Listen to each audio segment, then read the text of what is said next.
Okay. So last time that we played, you guys were just finishing up the Abbey ruins and going through the secret tunnels looking for treasure and finding a lot of constructs and statues that were designed to guard that treasure. Once you guys satisfactorily cleaned it out, you took a moment and... Oh god, we didn't totally clean it out? Let's go back. Well, the undead were left, right? That's true. But before you guys left, Brynn took a moment to focus his energies and get a sense of the island and the state of the ship, where you discovered that there were 13 crew members left, and they all seemed a bit hungover. You then headed with Odium across the Skull Dunes again, and found that when you got to the beach at the south tip of the Skull Dunes, that the rowboat was gone. And waiting for you there was the zombified remains of Peter Docklegs, which is one of the crew who rowed you over.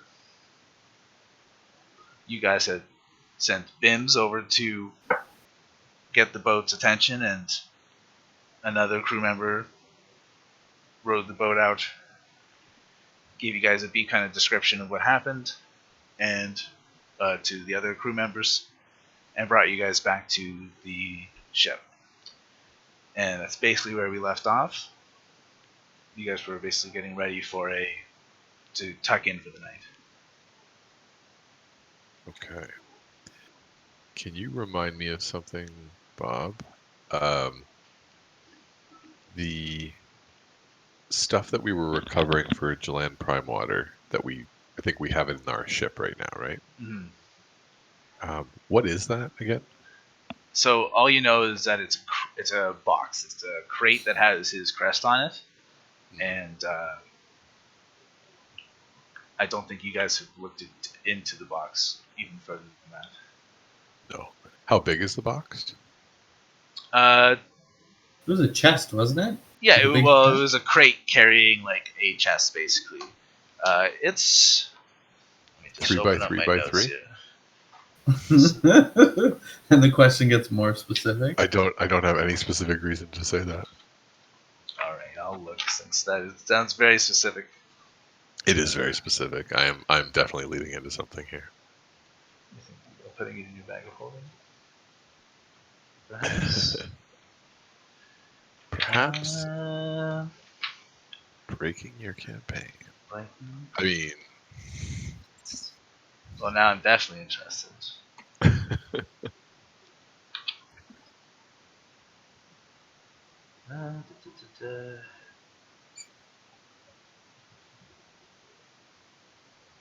It doesn't say so. It's like, not 3 by 3 by 3 exactly, but it probably is like, it's so big that it has to be carried by 2 people, right? So I'm gonna say it's like 4 feet long and about like 2 feet high. Okay. Yeah. Well, let me just show you what I was thinking. Okay. It's a lot of text.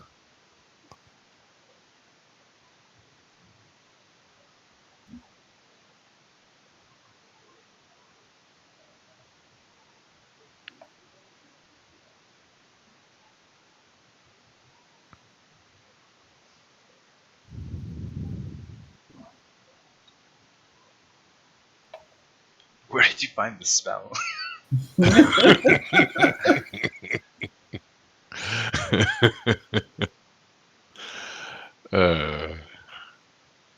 Seriously, where did you find the spell? It's from one of the add-on books. It's from...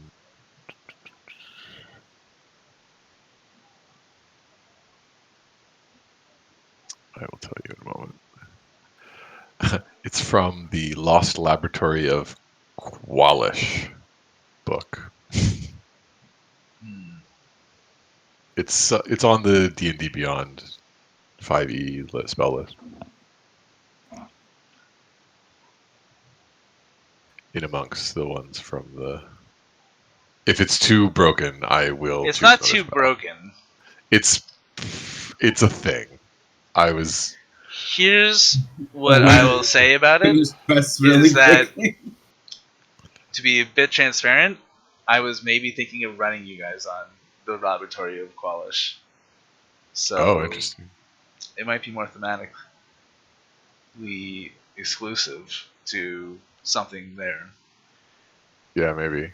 Either way, I'm going to say it would fit in the chest, but the lid would not close. Okay, well, it doesn't work for this case then. That's fine. I'll just Yeah. save it for something in the future. I guess fundamentally, I don't really care if you take the spell, as long as you're not reading details about that adventure. No, I don't have the book. I literally just have the spell. What a coincidence. It's like it's like when Ryan read the Odium from my mind. Just happened to look at the exact thing. Okay, well, Okay. I was hoping to shortcut our delivery of Jillian Prime Water's chest right back to him, so we didn't have to make that detour.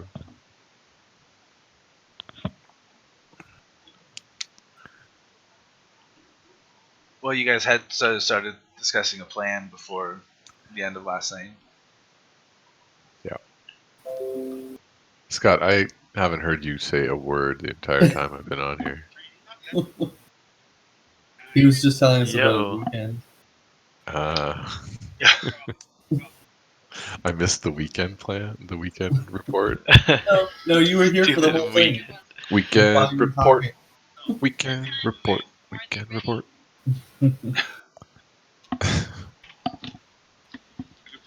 Scott did some stuff this weekend. Unlikely. He doesn't get it. No, he doesn't. All right. Well, let's go back to the ship here. Okay, so we were trying to come up with a plan. I think we were talking about possibly going to Orwell Mine, grabbing some horses, booking it up to Silver Stand. Okay, yes, right, now I remember. The debate was whether or not we were going to book it back to Silver Stand and try and hope that maybe we could get one of the Druids to resurrect our friend, and then I was rightly accused of bullying Scott. So that's where we left off.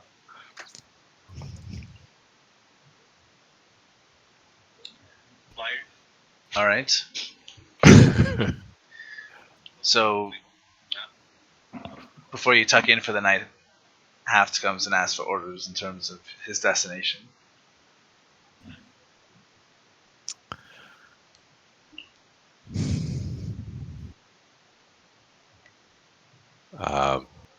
We're gonna head back to Orwell Mine. We'll decide on the way whether that's our final destination, but let's start in that direction. Aye, aye. He sets off to plot a course and man the wheel.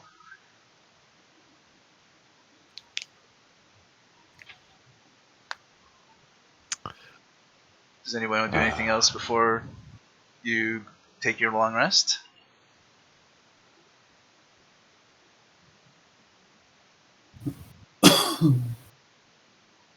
Kelnozz cuddles up to the corpse of Theron. Keep it warm. It's still warm.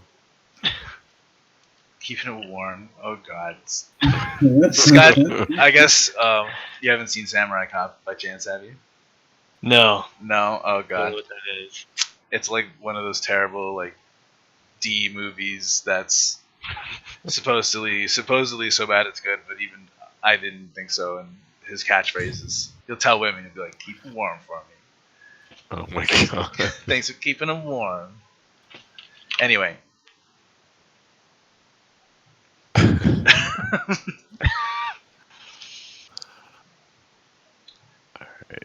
Alright. So long rest. Okay.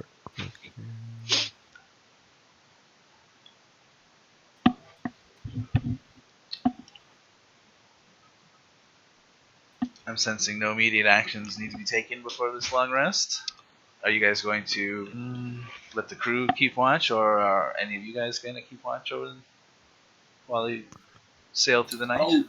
I'll do the typical, like, get 4 hours of rest and then take watch after that. Kelnozz will volunteer as the good second in command. Let the captain get his beauty rest. Okay. Kelnozz will take the second watch. Alright, so both of you please roll perception rolls.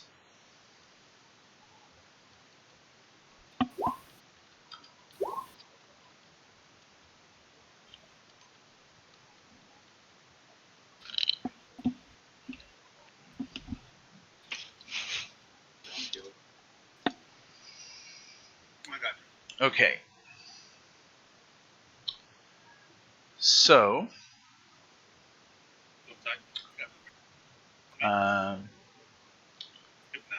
the night passes without any obvious action. The night is extremely dark as you guys are sailing through towards the mainland, and all's quiet on the ship.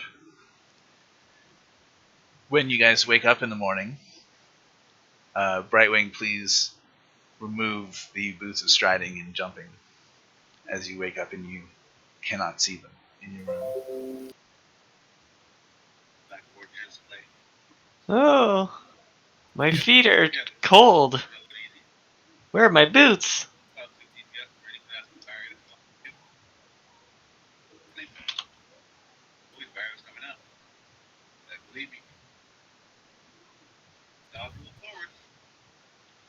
Alright, what do you guys do? You seem for the super days? concerned about those boots.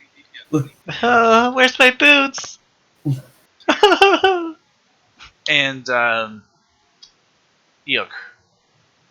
when you wake up, you notice that let me just find it here. You wake and see that the Goyan runestone that your mother Tenasiorg had given you before you left the tribe is now seems to be glowing. Oh shit. What is going on here? Do I have any insight into why that might be? Can I? She had been very careful not to let your father see the stone, and it's always had a faint glow, but now it's glowing more brightly. She never really, because she didn't want your father to know about the stone, she never really explained it to you.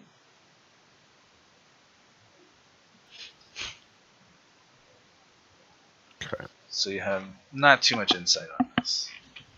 Okay. I don't know why, but my runestone is glowing. Do you do anything with it? I guess I hold it in my hand to try and. So as you hold it in your hand, you know with a certainty that somewhere your mother is holding a partner stone. You hear in your mind, "Strongback, my son! It's me, Strong Hips! Our tribe has been attacked. We are traveling to Cobra. I'm sorry to disturb you on your quest." And you feel that through the stone you could send a reply of up to 25 words. And When sorry, did you get a Scottish accent, mother? I wasn't going for Scottish. Oh no. Sorry, she said Gulbra? Yeah. Now make a history check on that, please. Okay.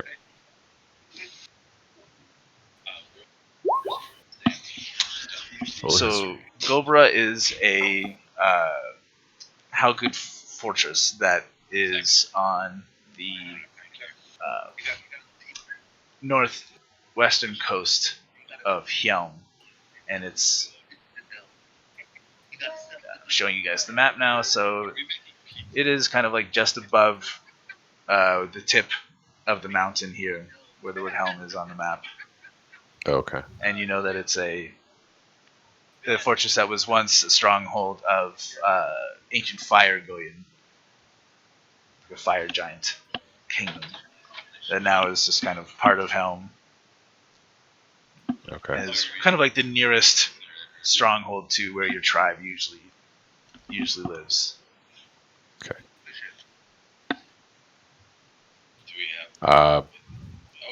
Okay, so she's basically said they're being run out and they're taking refuge. Yeah. And furthermore, make an Arcana check, please. Okay. So, after you've held this stone and received this message, you're aware that through your research and experience that this is a sending stone. And it will allow this kind of communication, but only once a day. Okay. So this reply that you get, that you send, is not likely to receive another reply. Gotcha. Okay. I respond immediately. I'm coming right away. We'll be there as soon as we can. And then I give her some estimate of days' time that is reasonable. 1, 2, 3, 4, 5, 6, 7. I will be there in 7 or 8 days. That is as fast as I can be there. The end. Over and out. Hold on. I'll be Love there you, in... son. Eikooc. Can you just repeat this a bit slower, Kevin? I will be there in... 7 or 8 days. Yeah, throw that buffer on there. Don't overpromise.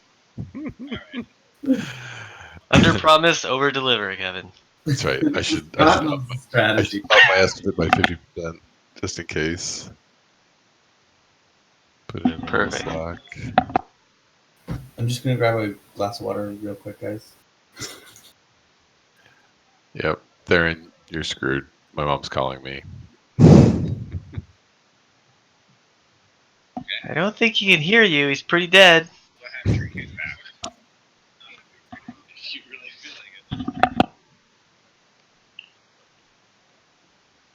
All right.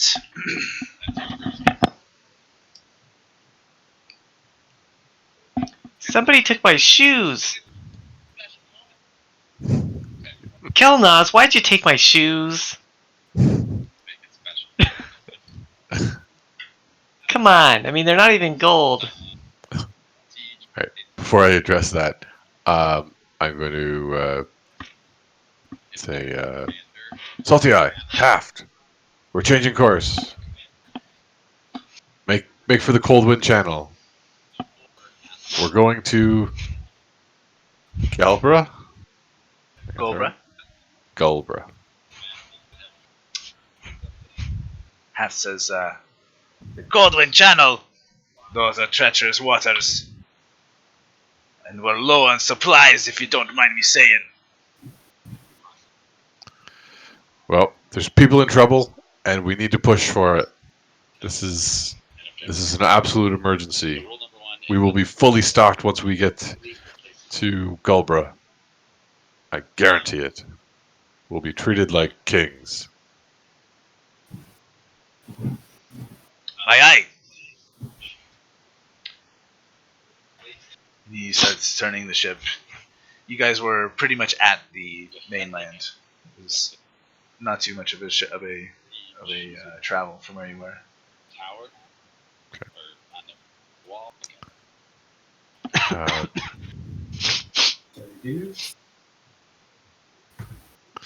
So I guess I explain to the rest of the crew. I just got word from my mother. She needs help. As the captain of the ship, I'm making an executive decision. Kelnozz says, what happened? She didn't explain. She was run out of her town and she's taking refuge in Gulbra. Could we Kelnozz? not take care of this after we at least let the elves know that we've cleared out the island for them? Absolutely not. Kelnozz says, don't you think they'd be safe in Gobra? If you're... Well, I shouldn't say this to Kelnozz. Kelnozz doesn't count. Kelnozz, you don't count. But the rest of you, if your mother's called, you would come running. It's the code of honor. Well, I certainly understand you'd like to see your mother, but I would really like to save my entire race.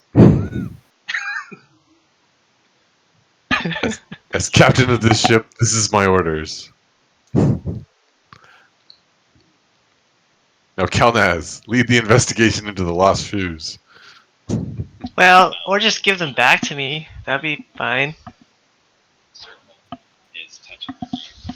Kelnozz says, why would I have your boots? Mine are much nicer. And he starts dancing. Ah, fine. Let me see if I can find them. And I cast locate object. What? Ooh. Oh, man. God. Scott, I hate you. That's amazing. Hey, Scott, that was a good call. I took that exact spell as well. They're like, Like, 'cause you have to help you. 50 Double feet away down. from you. Oh, they're really close. Let me follow them. Can I see, like, Yeah, can I you sense the where they are? direction. Yep, they're at the front of the ship. At the front of the ship? Yep. I move in that direction. Okay. Am I getting warmer? Well, you know pretty much where they are, so I'm just getting this ready. So, as you concentrate on your holy spell, it leads you right into the quarters that Odium had been staying in. You don't find Odium in the room, but you do find amongst his things, and fairly well hidden, your boots. Ugh. Huh. And then I take my boots and I come back outside. That jerk Odium had my boots. What does he think he is? Where is that guy anyway? Did anyone see him? I haven't seen him come out of his bunk. Well, he's not in there now. Search the ship. I instruct the crew. All right. Let's see. So this will be the crew's investigation. All non-essential crew start searching the ship head to toe, and they come back after about an hour. And each team Stern. said, "What head to toe? Yeah, how to stern," and says they're not able to find Odium. Brynn, can you use your ability? He can't have gone far. We're on a boat after all. And I take a moment to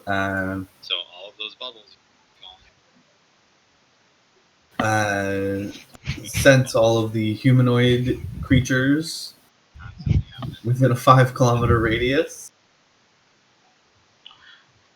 5-mile radius, and you 5 mile, sorry. Thought this was the Canadian version.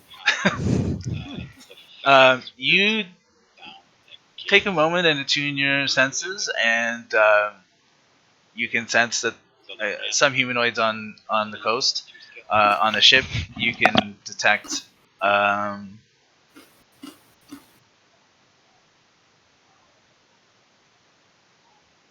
12 humanoids, not including your party. 12. But there was 13. before we got on, so 2 were missing. Odium and another generic crew member. Right, there had been 13 when you sensed it on the ship. When you sensed the ship from the island,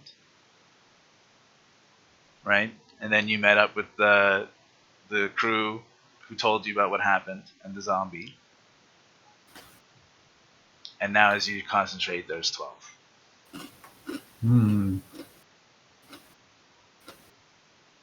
Captain Eikooc, it seems that not only is Odium missing, but one of the crew is too. We should search for the jolly boats. The jolly boat is like on the main deck there. You can see it. Oh. Yeah. This is quite a mystery. I'm not detecting any other humanoids.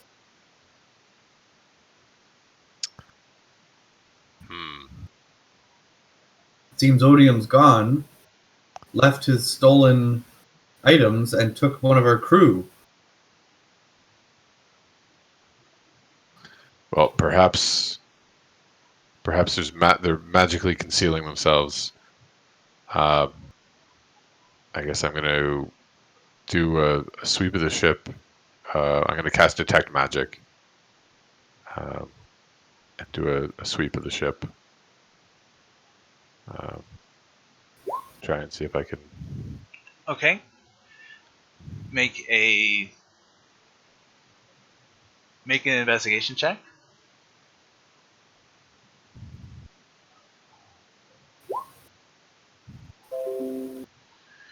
So even with an investigation check of 11, you have this magical ability that, within 30 feet you can cover every inch of this boat.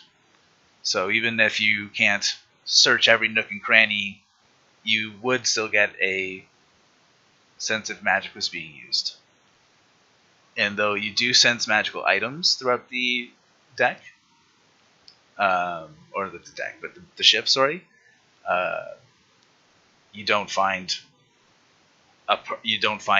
Odium.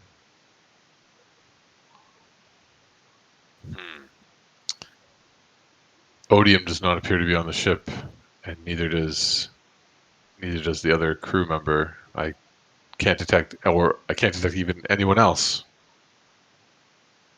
Very strange.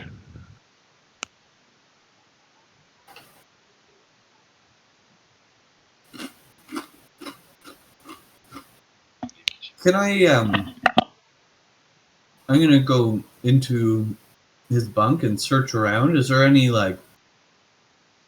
and even on the deck, is there any sign of a struggle that was happening, or? Make whatever is better, an investigation or a perception check. Oh, nice. You do detect a definite sign of struggle here, and in fact, you do find that there are smears of blood that have been kind of hastily cleaned and not thoroughly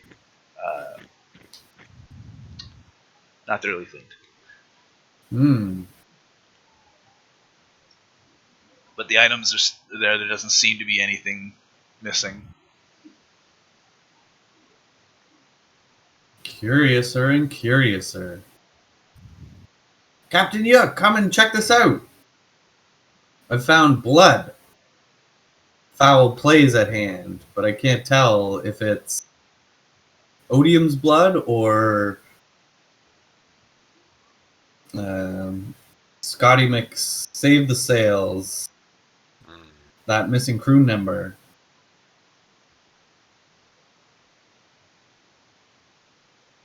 Seems that we have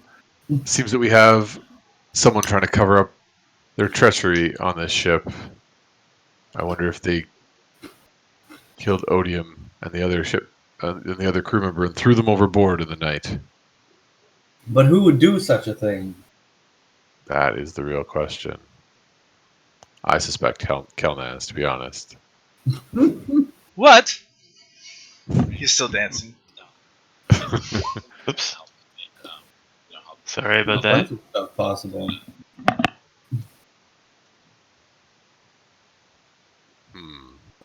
Give me 2 minutes to look into my spell book to see if I have any ideas on how I might figure this out.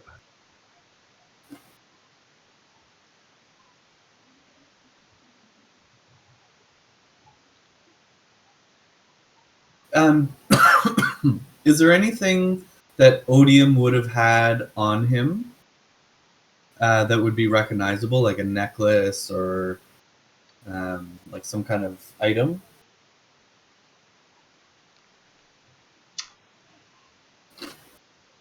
Well, yeah, I mean, he did wear his sapphire blue robes. He was a divine magic user, so you might suppose he might had a holy symbol.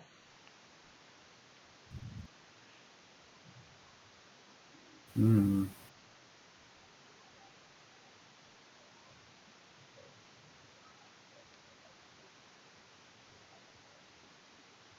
Well, I'm going to follow suit with what Brightwing did, and I'm going to try and cast Locate Object on his sapphire dressings, gown, robe.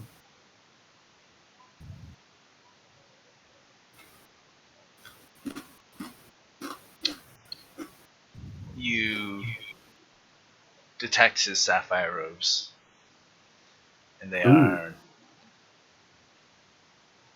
on the other side of the deck of the ship, and one level down. Ah. I go to investigate.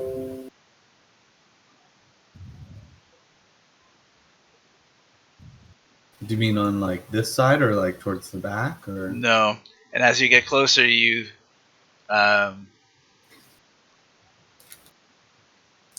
suspect it is closer to this area.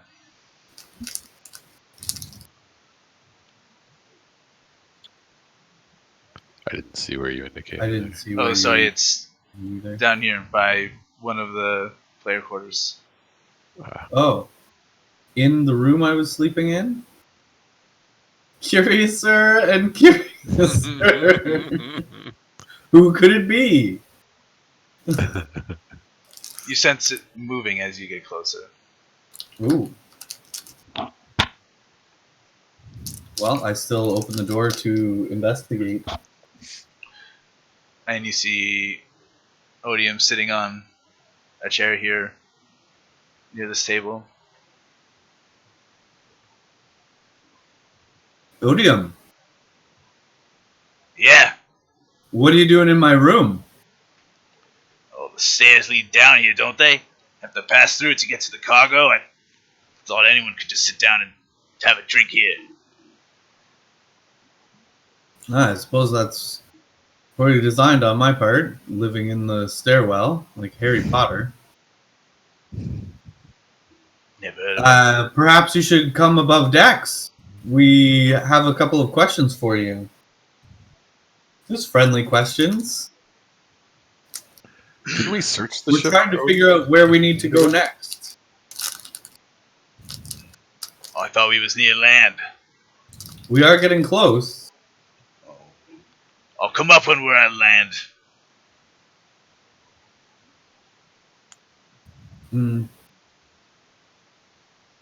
I'm going to go ahead and call for Eikooc and the party. Friends, I found him. He's right here. Oh, what do you mean found them?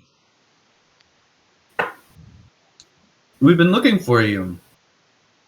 Is that what all the Odium. ruckus was? Sorry, Bob. Just 1 second. Just didn't we have the crew scour the ship like a few minutes ago, and they didn't find him? They didn't do very good, though, either. Yeah, but they're looking for a person in a room. Like they're not looking for a hiding person or something. It's not. Like, oh well. And he's in the stairwell. Let's not. Yeah. Odium, where were you? We were just looking for you, and you were nowhere on the ship. Saw a whole bunch of people rush past. I have a head down earlier. Must have missed me. Well, we're close to land now. I think this is your stop. We're going to send you on your way. Seems a bit rude. Oh, Yes, we had so much. Stealing boots is rude as well. What do you mean stealing murder. boots? Murder Murder! most foul. You best have some proof for this. You hastily scrubbed away blood in your chambers? There's a missing crew member and blood in your chambers, as well as Brightwing's boots were found in there. Explain that. Seems mighty circumstantial. Mhm. How do I know you're not just trying to set me up, rob me? Well, we are being most generous by sending you on your way, as opposed to ending your life right here. We've killed for less. Oh, don't kill anyone. You laugh, but you know I'm not telling the truth. Oh. Fine then. I'll go collect me things. No, you will stay on the deck. Brynn will collect your things. You're not leaving our site. You're no longer trusted here. I expect all of my things to come with me. They will. Alright, Brynn, can you get his things and we escort him to the deck. Kelnozz takes special care to stay very close to him.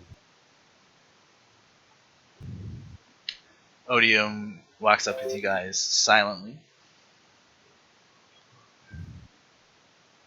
And when he gets up to the he goes, "Where in the blazes are we?" Well, we're less This than 5 isn't kilometers anywhere from near land. so much. No. Change of plan. We're near Orwell Mine. It's not far from here. You'll be making landfall here, and we'll be dropping you off and continuing on our Leaving me way. to die is more like. I say you give me those boots. They weren't his to begin with. They were Bailey's. So now you admit to taking them. I admit to wanting them.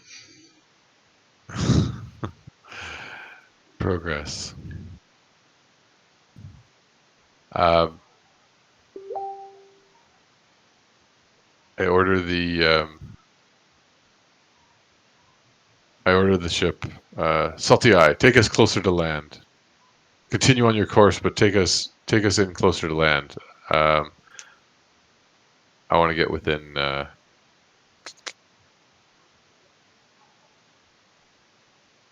This is a good idea. This might not be a good idea.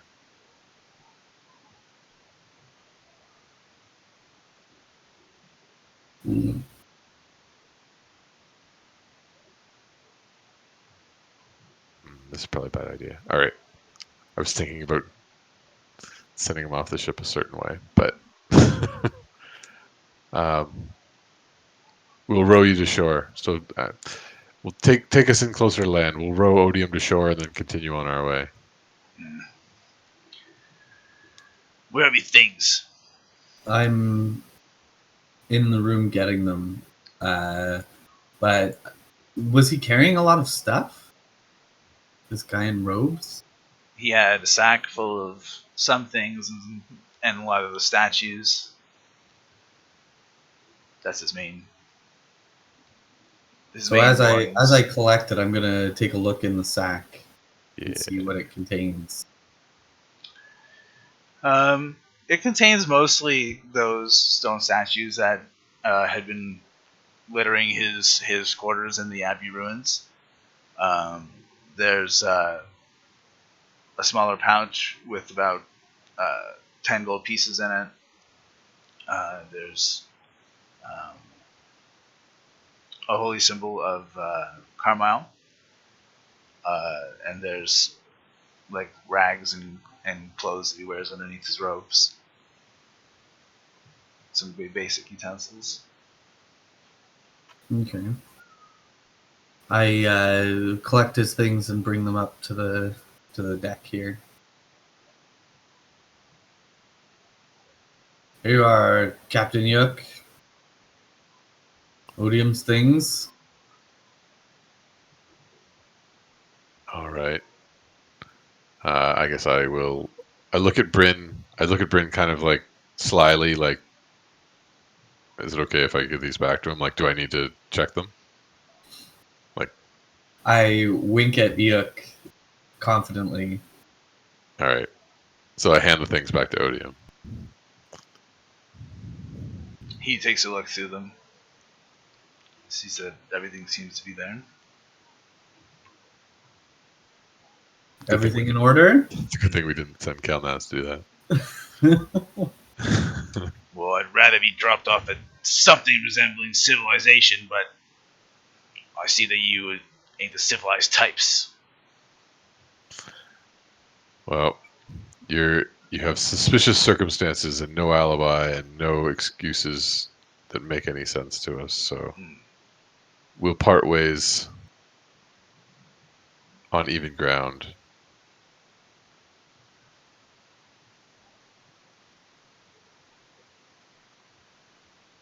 So I guess we're just waiting to get.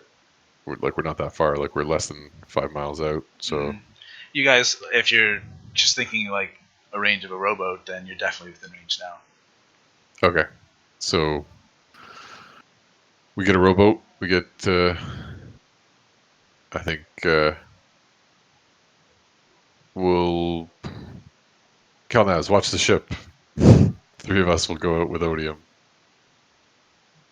And we'll bring 2 guys to row the boat.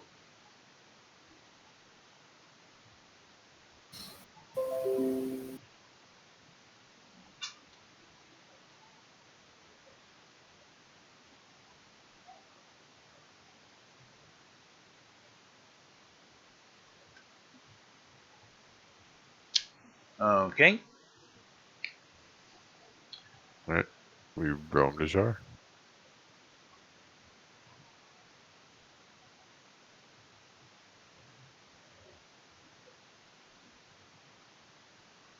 Just taking a look at some things here. Now I look at my things and see if I can screw you guys up.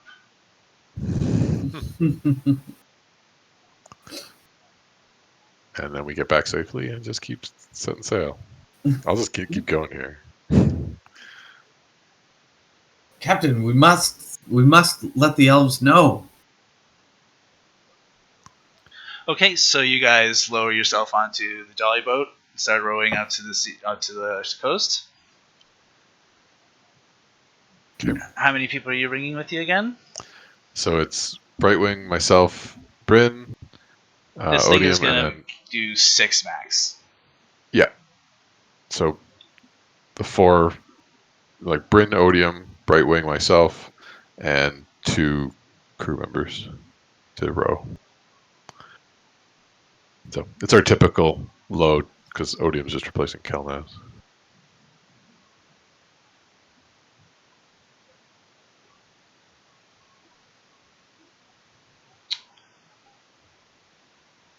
All right. Let's pretend that this little square here that I create is going to be the boat.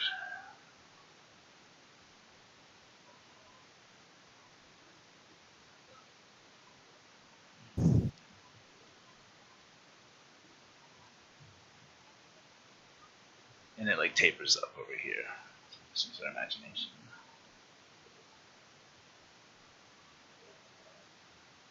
All right. Can you guys place yourselves and Odium where you want him to be and yourself to be? Is it this rectangle? Yes, this is right. Yeah. I can't move Odium. Oh, okay.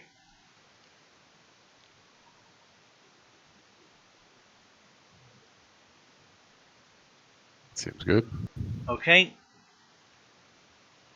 So it's probably going to take about 10 minutes of rowing to get to the coast and back.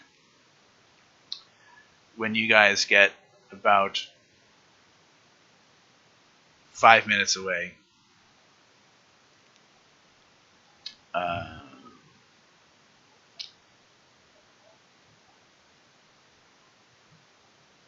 make perception checks.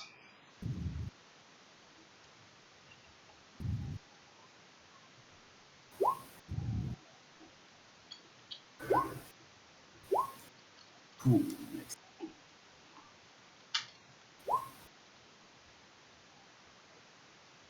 Okay.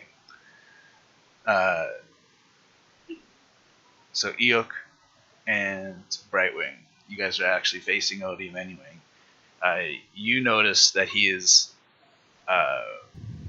very slyly, around the 5-minute mark, moving his hands in an incantation and stomping his feet in a rhythm, and he's casting a spell. So we're all rolling initiative, and you two will not be surprised. So you'll join in on the surprise round. Oh. Smooth. Oh my god.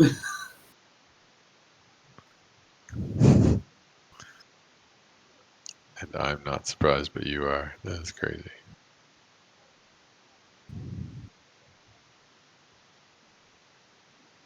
Yeah, my perception roll was quite low. It was a 6, I think. You got 11, because I have +5. Oh, Scott had +7 perception? It's pretty good.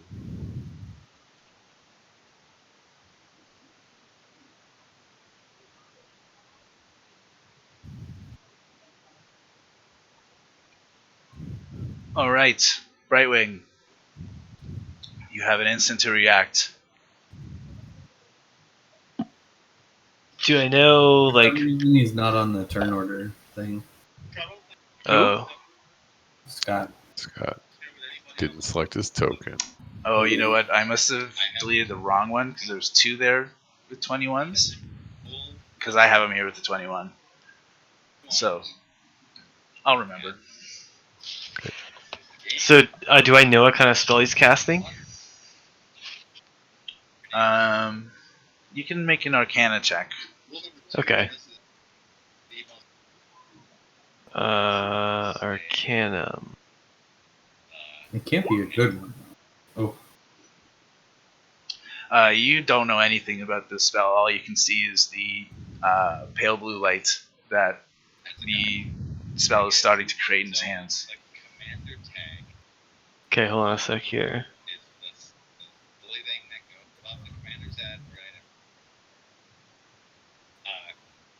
So he's making a spell by moving his hands. I lunge at him and try to grapple him so that he can't continue moving around the way he wants to. I say, stop! You can do that. Grappling doesn't usually stop people from casting spells. It makes their attacks a disadvantage and stuff like that. But I can stop the... doesn't it have a component that requires movement? Wait, that's what I'm saying, though. Usually when people are grappled, they can still complete the somatic movements of necessary to cast. Oh. Unless you were, specifically pinning his hands or something. I see. Oh,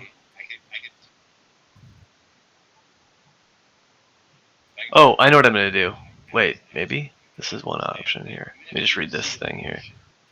I would make him do, a concentration check if you damaged him, right? But...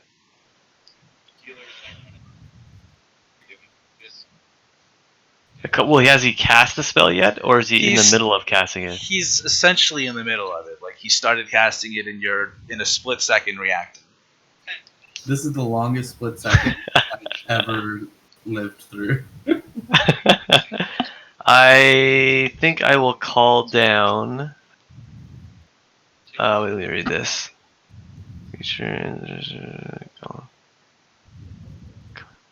2 radiant. Okay. Yeah, I'll try this spell. As level 2. Did that do anything? Oh god. That's a range spell, I guess. Yeah, I guess the text didn't come, but I'll read it. So Go ahead. okay, basically a silvery beam of pale light shines down in a 5-foot radius. 40-foot high cylinder centered on a point within range. So it'll be centered around him. Until the spell ends, dim light fills the cylinder. When the creature enters the pillar area for the first time on a turn or starts his turn there, it is engulfed in ghostly flames that cause searing pain. It must make a Constitution saving throw. It takes 2d10 radiant damage on a failed save, or half as much damage on a successful one. A shape changer makes its saving throw a disadvantage. It also instantly reverts. Oh, if it fails the saving throw, it also instantly converts to original form and can't assume a different form until it leaves the light. Okay. Each of your turns after casting a spell, you can use an action to move the beam. Yada yada yada. Okay. Yeah. Okay. All right. So on your turn, nothing happens, but you cast this golden light emits from your hands, and even though it's the middle of the day, a bright beam of moonshine blasts down onto the boat. It's raining drinks from the heavens. Huh? Moonshine? Oh dear. All right. So on his turn, he's going to make a Constitution saving throw, and your DC is. Well, what's your DC? Sorry.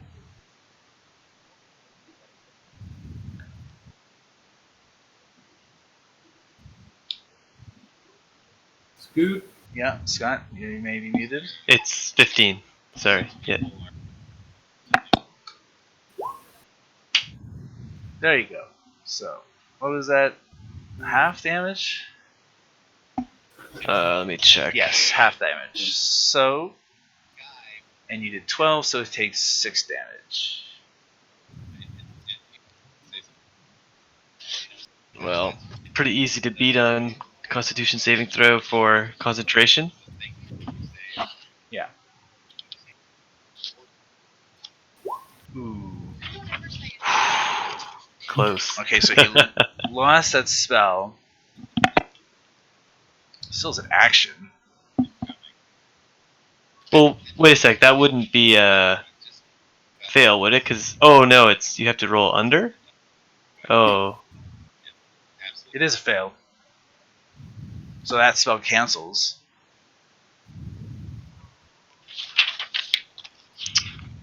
All right. Interrupt. You guys are lucky. He was about to activate his murder power.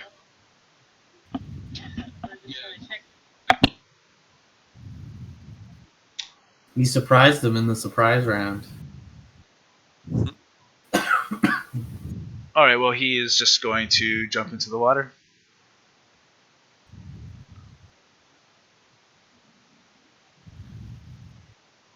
And everyone can make perception checks at this point. Would you not invoke an attack of opportunity?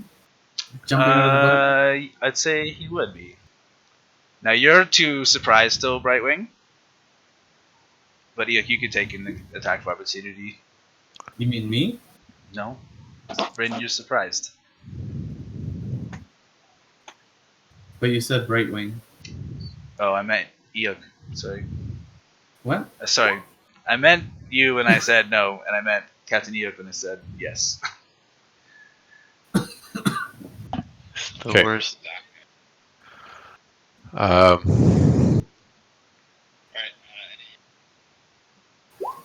I think I missed with an 8, I assume. Okay.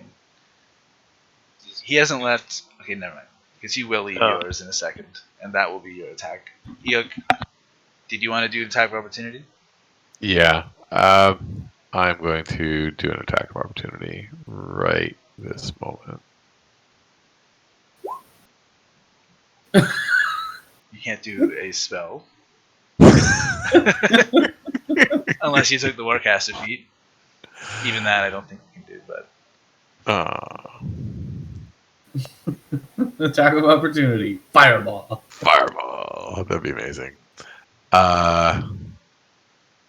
Okay, I guess I have to actually swing my staff. This has never happened in the history of this game.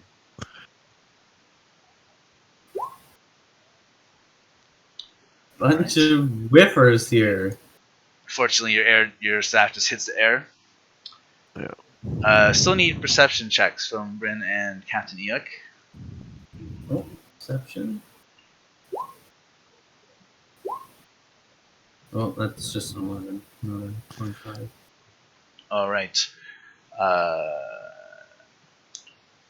Brightwing and Eikooc, you distinctly notice that as soon as Odium had started casting that spell, his face underneath the hood shifted and now has more of a scruffy blonde look. Oh, shit. And he's booking it. So he's traveled 5. He gets, and I'm going to do dash. Actually, he's going to do an athletics check. And he dives under the water. Does he still have his bag of rocks, or did he leave us his bag of rocks? He's left his bag. Okay. Well, at least we got his rocks. And he is now under the water, so you can't see him.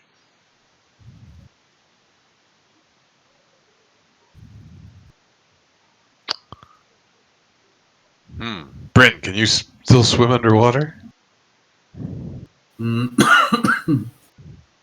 Sadly, no. That armor died in the Great Fire of Seaton. Alright, it is Captain Eikoo's turn. Make a Constitution saving throw. Constitution saving throw? Yep. What is this horse monkey? You are feeling the intense heat of Brightwing's moonbeam. Brightwing, what have you done? Oh, Alright, take 12 radiant damage as you feel the moonbeam sear your skin. can he, like, just stop concentrating on that or something? Yeah? After it kills us both. Lovely. If he unmutes his microphone, perhaps. Yeah, Whoopsie. Scott, you're murdering me. But it's only one square, isn't it? Is it more? I thought you said it was a 40-foot cylinder. No. Well, No, it's a it's five- tall. it's a You know what? 5-foot It is radius. 5 foot radius. Oh. Centered on a point within range. Yeah, so that is like this 9-foot square around it. Oh, I see what you're saying. I was thinking diameter. Okay. Yeah. Damn it. Well, that's just gonna burn us all. Oopsie! Math was never my main subject. Maybe stop concentrating on this spell. I will as soon as it becomes my turn. I'll stop You don't have to concentrating. wait, Scott. can do that. Okay, I'll stop concentrating on it now that he's gone. Or maybe I'll send it. Or no, I can't. That's an action. See, I'll stop concentrating on it. Now that I've been melted. That was bigger than I expected. What is your action, Eikooc? My action is I hand Brynn a potion of water breathing Ooh. and say, "Go get him." Oh. I'll come with you as well. I jump in the water Hold on. and oh, Let's not break initiative. okay. So you hand him a potion. Potion of water breathing. As far as I'm concerned, that's not an action. So Okay. And then I am just going to quickly take a look at my spells and see if I have one that's not visible. Because I assume he's out of visibility. Like if I look in the water, can I still see him? well, he's dived into the water, and Yeah. it's the ocean, so it's kind of you can't see him, but you don't have any reason to believe he's not in the water, I guess, so to speak. So, you can't see him. You just have a general idea of the direction he started moving, and that is towards the ship. Back towards our ship? That's right. Oh, shit. Okay. I'm going to try something just for the sake of doing it. Basically, where I think he is, like, I don't know, where he went underwater, plus a little bit of distance. Luckily, this is 20-foot radius, but I am going to cast fourth level sleep. Where are, like, how many feet away are you going to do this? He ducked under the water, like maybe 10 feet away from your boat. Okay. And he hasn't come up for air in this round yet. Yeah, so like, I don't know, how fast can people swim? Half their speed, 15. So like, I'm going to, I'll put it like 10 feet further out from where he went under and was heading back towards the boat.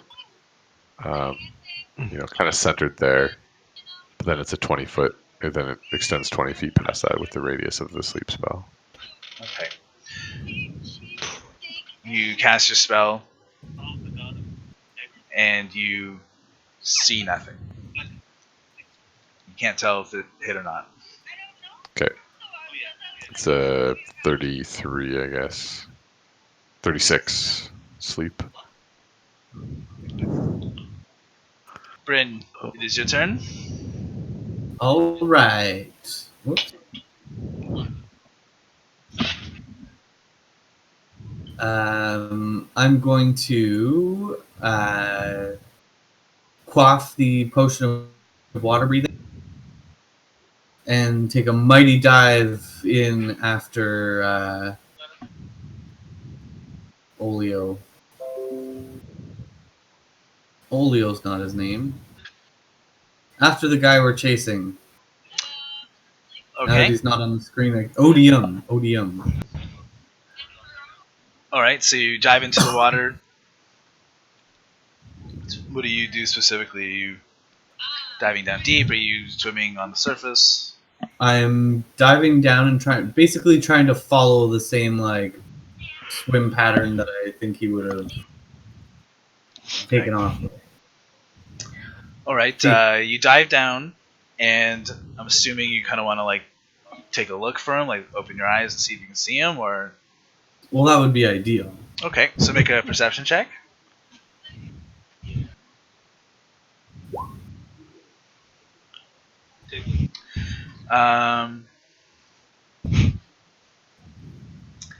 It's very hard to see because the waves are moving and it's not something you're accustomed to looking for. You think you can see something in the distance, but it is very far away. It's right at the edge of your vision, especially with this water. Okay. And I've swam as far as I can? No, you've just looked. So if you want to tell me how far you want to swim, you need to do depending on what it is, you'll have to do an athletics check. So it's diving in, chasing him with my... Are you going to stay under the water? Yeah, he didn't come up, so No. why would I go on the surface? Just making sure. Make your... yeah, that's a good point. Oh, very good point. So make your athletics check with advantage. 15. Okay. You managed to go your normal swimming distance, fighting against the waves without them slowing you down too much. So The potion gives you water breathing, but it doesn't give you water speed. So you're still at half speed. Okay. How far does that get you? Do we round up or down on odd numbers? Down. Down, so 17 feet. Okay. He's still quite a bit far off. He's probably... Well, you can't tell from that because you've just been focusing on swimming to where you are. Okay, well I'm gonna dash then. I'm gonna try and swim further.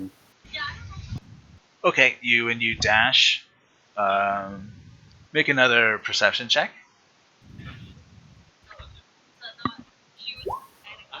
24.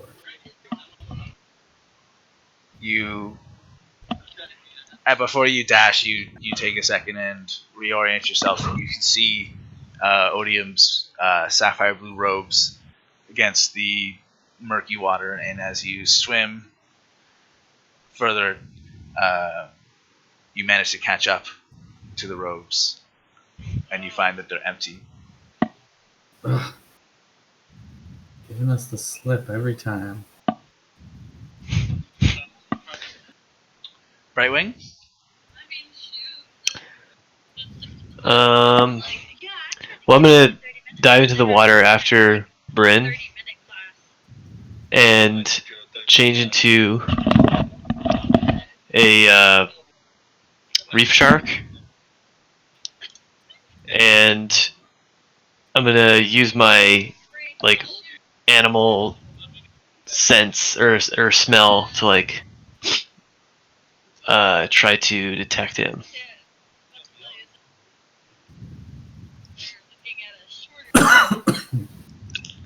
Okay, make your perception check with advantage.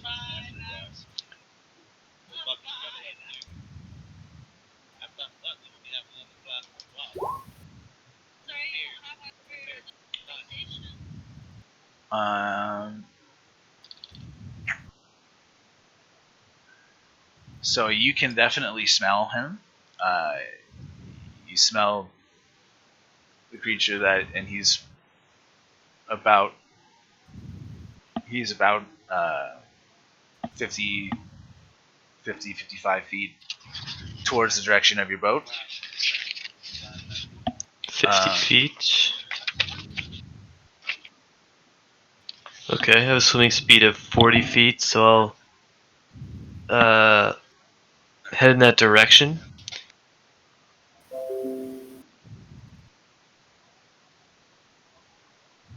Okay. How far do you go? Well, I go 40 feet with my initial swim. And then I guess I'll do an action to dash or go another 40 feet to catch up to him. Okay, Brynn, you notice a reef shark swim up no close to you, and he seems to swim a little bit further past you. You get to where you think the smell is, and you don't see anything. Brightwing. Okay. And now,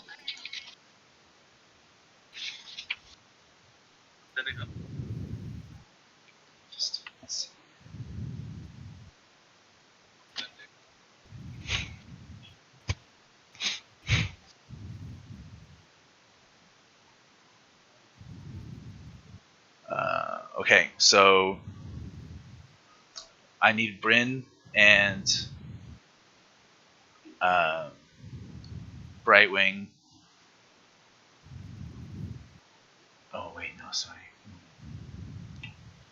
Misread that.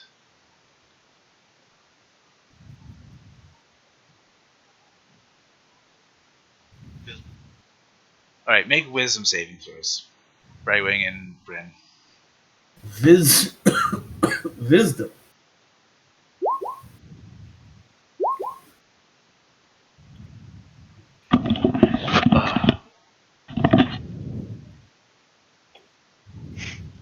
You guys both just about passed. Oh, just about. Yeah. Suddenly, a man, basically in very plain kind of undercloth, appears in the water, and he has long blonde hair and a scruffy blonde beard. You recognize it as Bayleaf. Appears in the water, and he is twisting a pattern of pale blue light that's shifting into different colors. And as you stare at it, the patterns become intensely captivating, and you find yourself slipping away and becoming charmed by the pattern. I resist.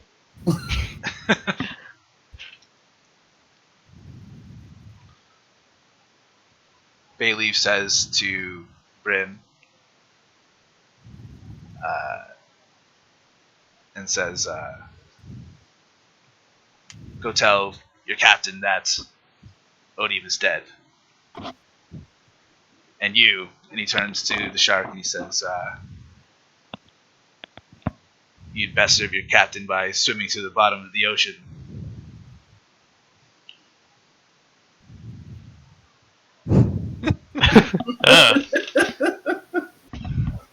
The bottom, you say? I see. Alright, so you guys feel a compulsion to obey Bayleaf here.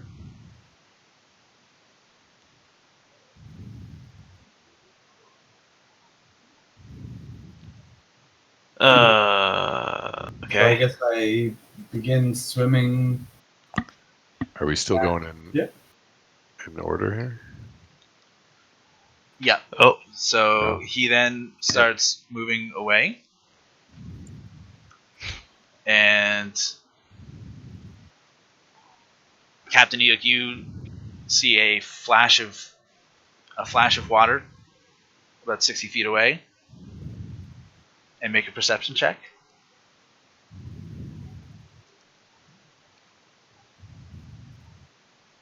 Oof. All right, you can see the head of a blonde head pop up out of the water. You recognize it's not Brynn, not Brightwing.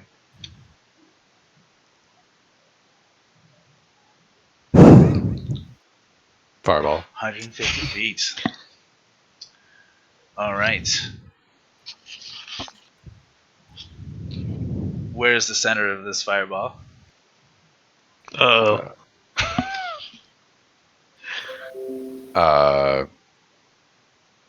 Just above him, so that his head is in it. Okay. So I'm going to say, just to be super fair, Ryan and Brynn, roll a d20 just to see if you're in range of this, because it's so imaginary at this point. And if it's above 10, you're out of the range. If it's below 10, all right. So you guys don't have to worry about this. Bayleaf will make his dexterity saving throw. Fireball diplomacy. Now he is like 90% submerged in water, so he's not going to take full damage from this no matter what. I only need to fireball his head. So he takes half from his dodge.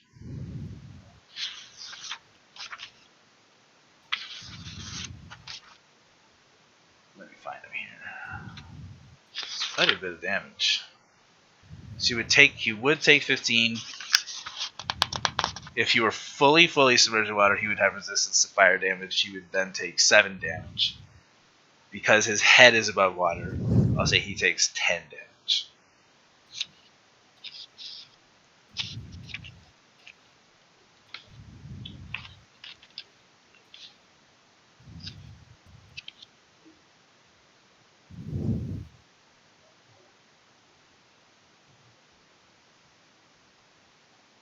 Alright. Back up to Brynn's turn. Brynn, you find yourself moving backwards through the water, keeping your eyes on this twisting image that Do keeps I you make captive. any like I don't know, like a You do Constitution not. saving throw or something, or You don't. no? There's no. I'm just charmed forever. He doesn't even On a have failed to, save, the creature becomes charmed for the duration. No, it's not a concentration. It is spell? concentration, yeah. So shouldn't he have But to take a Constitution saving throw Oh, for thank you. Yep. That's a good getting point. hit in the head with a fireball? Yep. That's very well. Alright.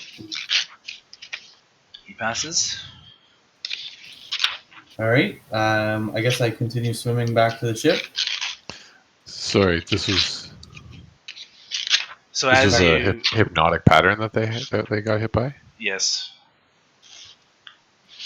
Okay. So as you start I don't think you can give a suggestion on a hypnotic well, he's pattern. charmed. I just don't think he I'm actually reading it now. I think you can't move while you're doing it. Yeah. So, okay. So I will say instead of those commands, sorry, thank you for checking. No, He just says he just leaves you guys there's charmed and basically incapacitated by this pattern. Okay.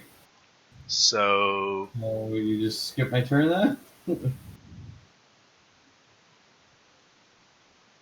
If just I a can't make any zombie. saving throw against it, yeah, I'm basically just. How long is the duration? it's a minute. A minute. If we take damage, we have a chance of we wake it up. So actually, it would have been better to singe by that fireball a little bit. Light singeing. Just a light singeing. We're underwater. We got resistance. Fine.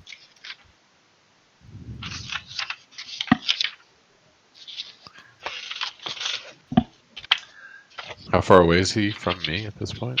He was about 60 feet from you. Okay. All right, so on its turn,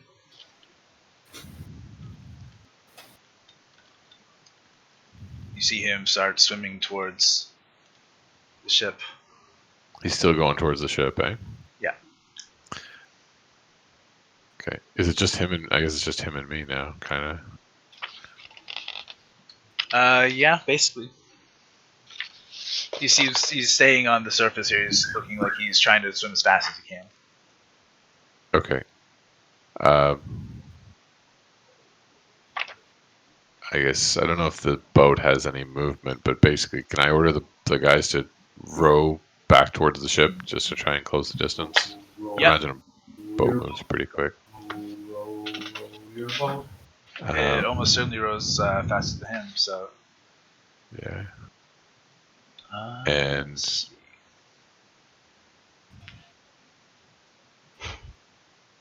And while we're closing distance, doesn't super matter how close we are. it's actually not that fast. It's 15 feet. Oh, really? Yeah. Hmm. I I guess it just carries more people. Yeah, I mean, it's like as fast. It's like rowing, right? So not super fast. Yeah, swimming feels slow. Swimming is about the same speed for creatures who can move 30 feet. Oh, I guess that's true. Yeah, I guess that makes sense.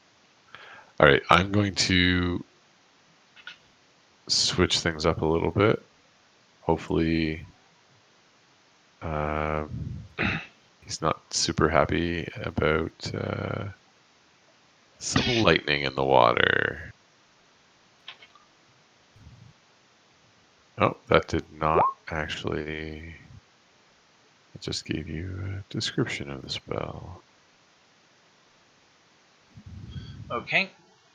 So to do the 8d6. I guess I'll just manually roll it.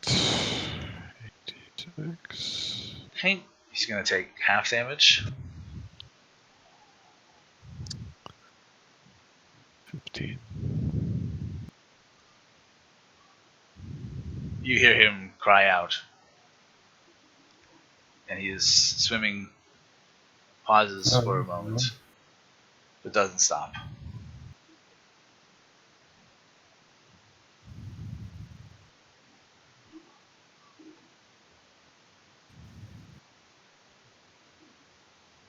Okay.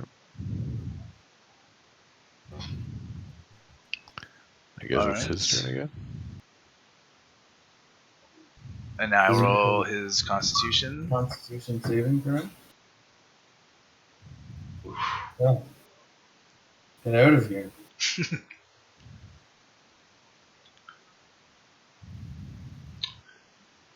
All right.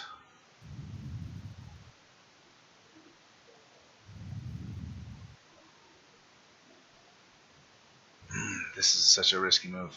Eikooc, make a intelligence saving throw. Wait.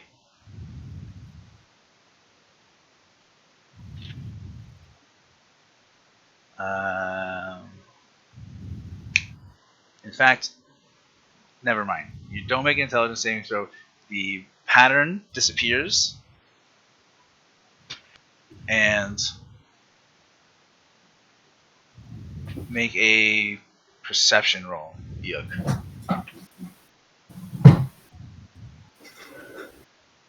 You notice that the sound of the waves stop. You can't hear them anymore. It is now your turn, Eikooc. He's cast deafness on me. He's cast silence. So you cannot cast anything with a verbal component. Oh, that's a bitch. Everything I have has a verbal. Literally every spell on my list. Just No, found a hole in your plan. I have one that isn't. I have one out of all of them, Like and it's create food or something. minor illusion. That's the only spell out of all my. I have one cantrip.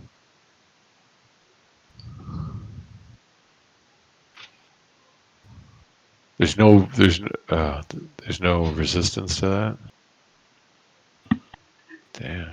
Yeah, because it's not really casting it on you. He's casting on an area that you're in. Mm.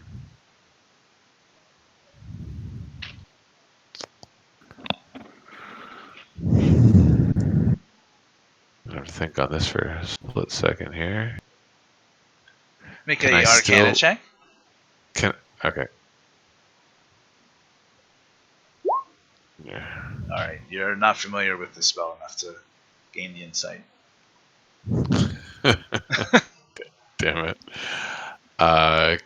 Can I still use my my staff with spells slot? Like, it's like the spells like in the staff, not like I'm not like casting it. It's a little janky. Well, I mean, the staff doesn't have to Yeah, speak. staff doesn't speak. No, I know. It's got the charges built into it. You might That's the whole point. you might suspect that you would use a word to cast the spell with the staff, though. Wow. Not necessarily. Not What if it's just a necessarily. button? A button. Or like an area that you're supposed to hold on to activate it. Yeah. What if You it's just wiggle it. Shooters. Arcana? You know. He Yeah. can punch people, but when he presses his hand a certain way, it fires webs. I don't know. What do you think, Bob? Is it a thing or not a thing? I'm truly torn, to be honest. I mean, I don't know. It might be a thing. But I just say let's do it. Who cares? I mean, at the end of the day, if we find out later, then it's not the end of the world. All right.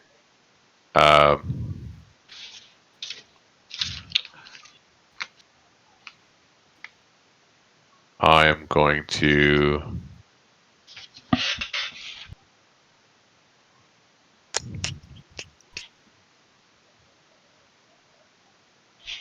I'm going to cast insect plague on him. Ooh, insect plague.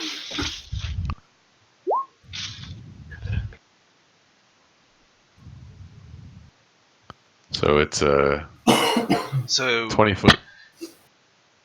pale blue light sparks out of your staff and zips over to where Odium's head is on water as he tries to swim away. And suddenly a dense and dark cloud of locusts appear and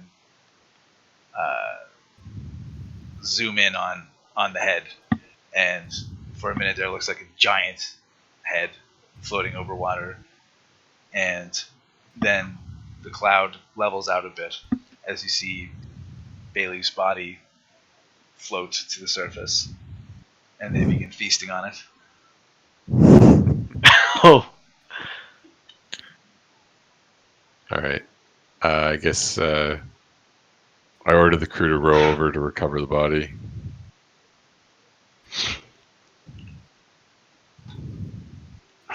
I'm just assuming that my comrades will surface at some point. Yeah, is the spell broken now that he's Yes. upside down? Yeah, as soon as he cast a spell on Eikooc, the pattern had disappeared. Ryan, do you want to ride on the shark like an Aquaman? Oh, I'm definitely riding. But only if the shark talks to me so that I know it's not just a generic elf-eating shark next to me. I don't actually think I have the ability to speak as a shark. I can maybe like nod my head and wink. Ooh, a nod. That's as good as speaking. Questionable consent.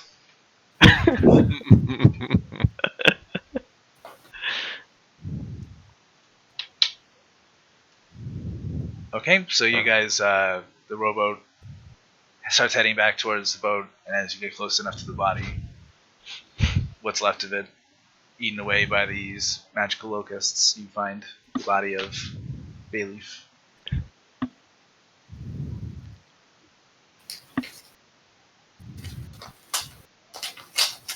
Okay. We drag his body onto the boat and search it, because this was not the same person basically that we had searched before, or at least he was disguised before. Magically. So underneath his boots, or underneath his robes, he did have...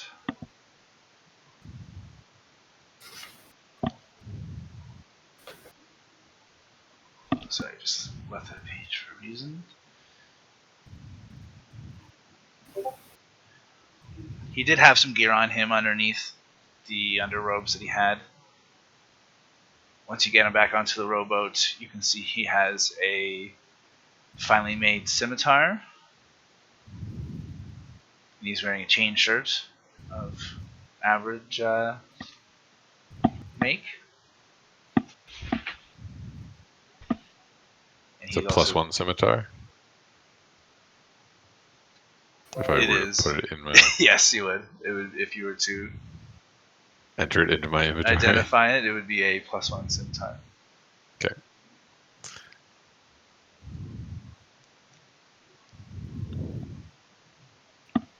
Okay. Scimitar, chain shirt. Sorry, I think I cut you off. And that was basically it. I mean, everything else of his is, he didn't have a lot on him except for what he could wear and his sword.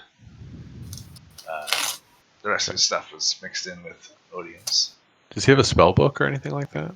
No, bards don't have spells. He's a bard. Oh, right, he's a bard. Gotcha. Is he playing music in the water? He's singing. Oh. Not that Kelnozz sings or plays music whenever he does his music, but What are you talking about? yeah.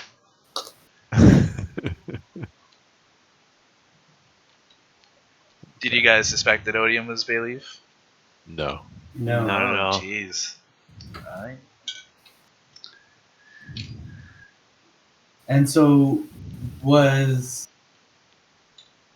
Odium when we brought him back, and Bayleaf was one had taken the form of one of our crew members and then murdered Odium and threw him in? I'll give you guys the full inside baseball at the end of the night. Okay, so you guys get back to the ship. All right. The crew is a I little guess. alarmed by what happened. Yeah, I guess we fill Kelnozz in with the gory details. What he He missed. says, "I knew that guy was an imposter. I can't believe you guys didn't see it."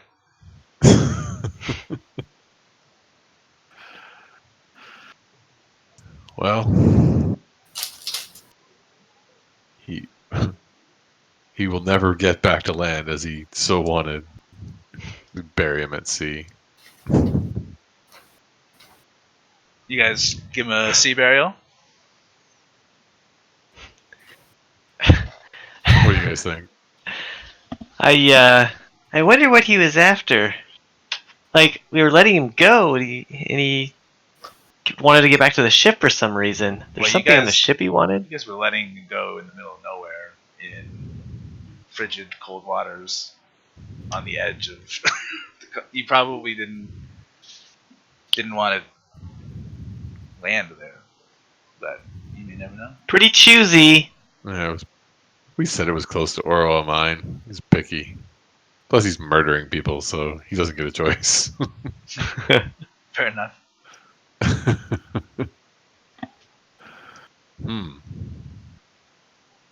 Yeah, well, maybe he wanted something on the boat.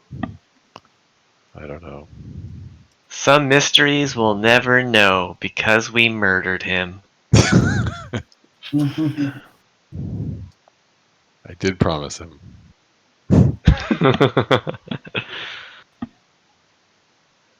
Fireball diplomacy. All right. Yeah, we'll dump his body in the water. Put rocks in his pockets. It's not a pretty burial. Let's see. It's a dishonorable burial. Let's see. Keel haul him first. Keel haul the corpse. Jesus. Maybe not. That sounds a little.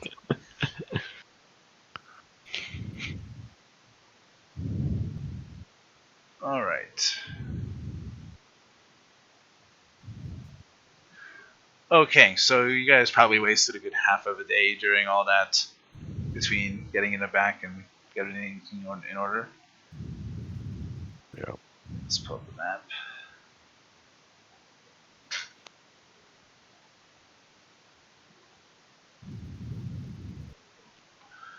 So you guys are probably still in the hex just below Orwell Mine. Yeah.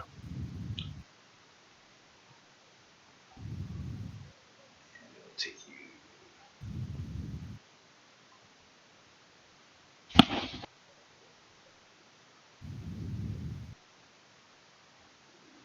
Might take you 2-ish days to get to Golbra. Oh, really? Oh, okay. I thought it was more days than that. Well, ships can go fairly fast, so 2-ish, 2.5. Okay. Okay. We're on our way to. Oh, Okay. I say to Brynn. I guess we get back to the ship and we set sail, and I guess we start. We take another long rest after that somewhat interesting battle. If that's okay. You can't you can't benefit from a long rest within 24 hours of your last one. So you guys can do whatever. You can chill on your boat, but unless you're just saying, until the end of the night, then we go to sleep. Okay, no then. I guess just short rest. I just want to recover a spell slot or something. Yeah, that's no problem. Yeah. Okay. So set sail for Golbra, and I say to Brynn, I have a way of getting a message to your people to tell them of the island and the work that we've done. If you can write a letter, I will have it delivered.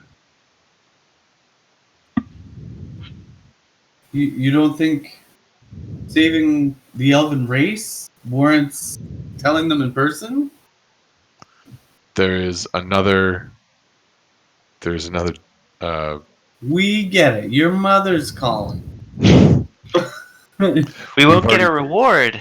We've already But we're done what we talking can do about for the the end of the elven race. We've already done what we can do for the elves. All we would be is delivering a message. We are going where we're most needed.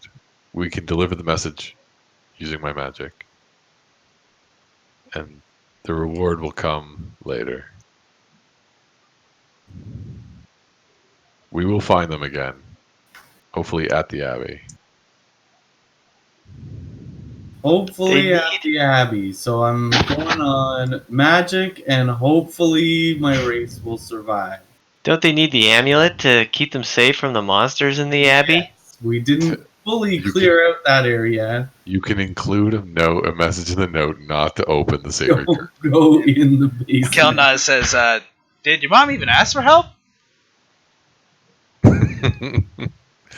Listen, she said she was going to take refuge in Gobra. That means we need to go there. If It she's is taking refuge, it sounds like she's just doing fine, just resting, refuging, if you will. Didn't you put some buffer days on your reply? And we're only 2 days out? I mean, we have lots of extra days. Can't you send a spell to her message instead? You don't understand the Halgud Code of Honor. You don't understand the elven race. Did you see how many elves were living in that tiny little town? Tiny little outpost? It was tiny.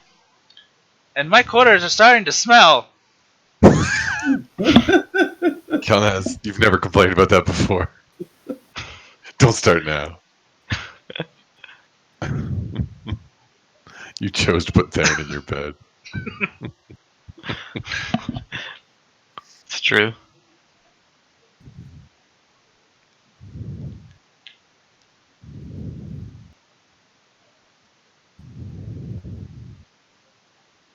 You see the wind of the sea as you stare at each other in resolute.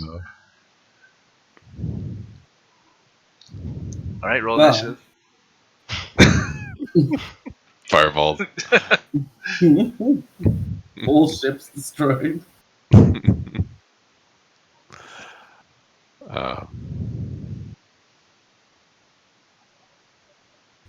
Can we not stop in Silver Stand and deliver the amulet and the message? Perhaps you can tell your mother that we'll be there sooner than what you said. Okay, I guess has it been 1 day since we've got did we get that message yesterday or was that today? You got that message today. Okay. Hasn't even been a full day. Your mother's calling and you're immediately jumping through hoops here. That's right. It's the Halgud Code of Honor. You don't understand. So I agree with you there. we'll continue to set sail this way. I'll contact my mother once again tomorrow to confirm. Well, you guys spend the better part of the afternoon discussing what you're going to do, and nothing of significant note happens until or during the evening. So if you guys want, we can just skip to the next day. Unless you have something specific. No, I think we can probably skip to the next day. I say, Brynn, write that letter just in case. Just in case we need to send a letter to your people. Well, about that. I can't read. I can't read or write. I'd really like to tell them in person. Think of how happy they'll be. We'll be heroes.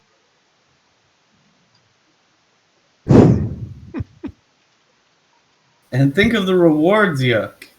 Magical things.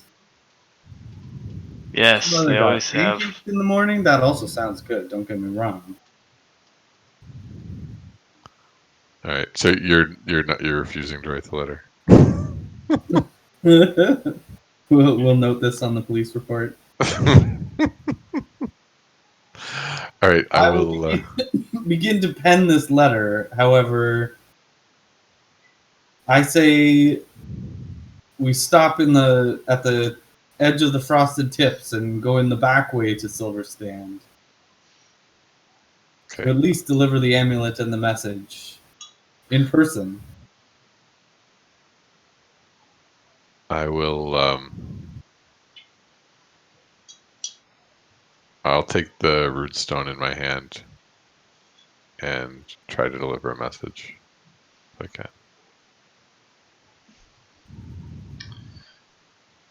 Okay, you don't have to wait too long before you feel a connection, and your runestone begins to glow. Okay. I say, I am on my way to Gulbra. Do you need me there? I have other matters to attend to. If you don't.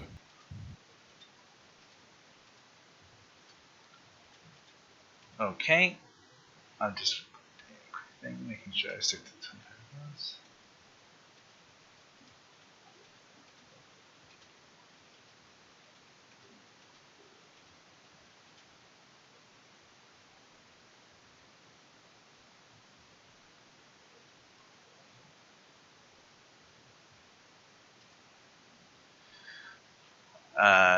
Okay, so you hear a response in your voice. You say, "Need you? No, I'm only your mother. I'll be fine. We were attacked by night-skinned elves, but they didn't follow us. We were at Gobra."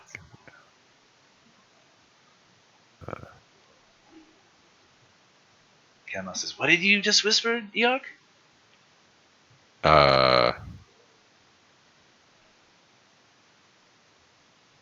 I said,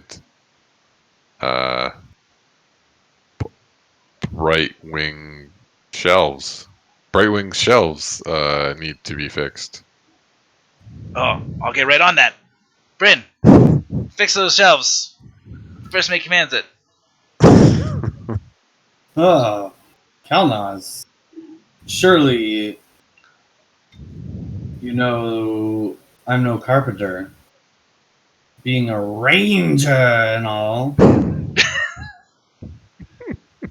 I can whittle a nice spoon, though.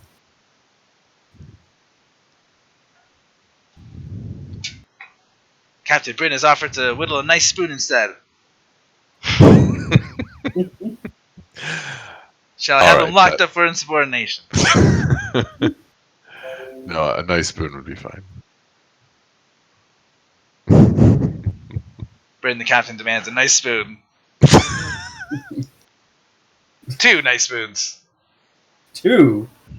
I said a nice spoon is what I can whittle. One with a C on it, the other one with an FM on it. All right. I say to Brynn, it seems we can make a stop before going directly to Gulbra. Ah, excellent. We have time to save the entire Elven race. Glad that fit your particular timeline, Captain, sir. So salty. Salty-eyed Brynn. Okay, so you said it was 2 days over there, so I'm guessing it's only one more day to about the same.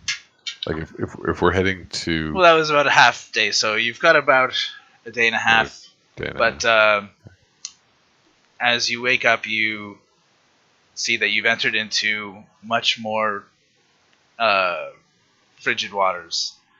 And as you get closer and into the cold wind channel, there are large blocks of ice floating through the water. And Haft comes up to you and says, Captain, have a word, please. All right.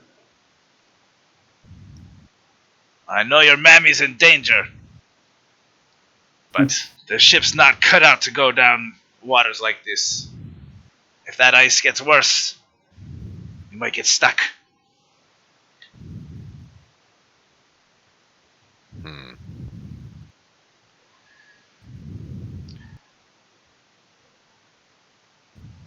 What do you suggest? How far can we get? I'm not knowing for sure. Depends on how the waters are, and I don't like the looks of these skies. Begging your pardon, sir, but our supplies are low. I think we should head back. Gear up and then come back.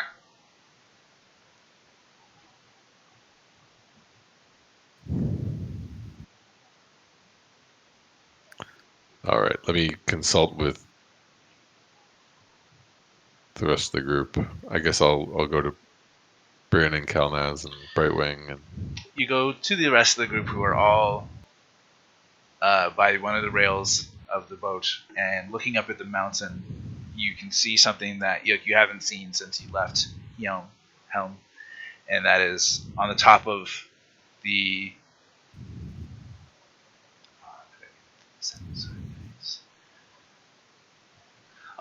large mountain there, the largest mountain in the Helm mountain range, is the statue of King Ulfatren, a massive storm giant that once lived during the time of the Great Yojin, and now a statue of him sits upon a throne watching over his kingdom. And this creature is, well, not creature, but this statue is, like, if you could imagine something roughly the size of the CN Tower on top of a mountain. crazy. And from where are you guys? You're kind of like behind him to the left as he looks down eastwards over Helm. So on the map, I guess, which hex would be roughly be in? Like just off that Him? peninsula? No, us. Like, are we just off the peninsula, kind of off? Yeah, you're Off kind of Helm. like just at the mouth of the Coldwind Channel. Okay, yeah. So I figured.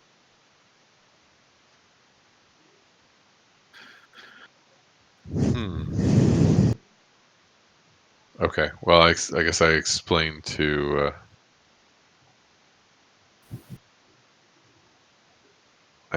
these guys Hey, you guys! what Salty Eye Jockwater told me. He said, our boat can't navigate with all this ice, so it's not equipped, Not with that attitude. and we're running out of supplies. I fear that a trip up the Coldwind Channel might be the end of this, the end of us if we try it. Salty Eye Jockwater is stressing that we should turn back. We can go around the Saltmarsh Peninsula to Silverstand. We won't be able to make it this way.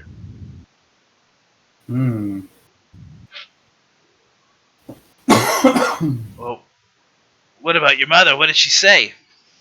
Yeah. What about... Did she say something about Brightwing shelves? Yeah, that was just an errant thought I had at the moment. I had to remember about fixing Brightwing shelves, but she said that they were taking refuge in Gulbra, but that they were safe and didn't need my immediate help. She did attempt to passive aggressively bring me there, though, just like Mom. Back to these shelves. Don't let them hear you, but I saw Brightwing fondling his sweaters. What?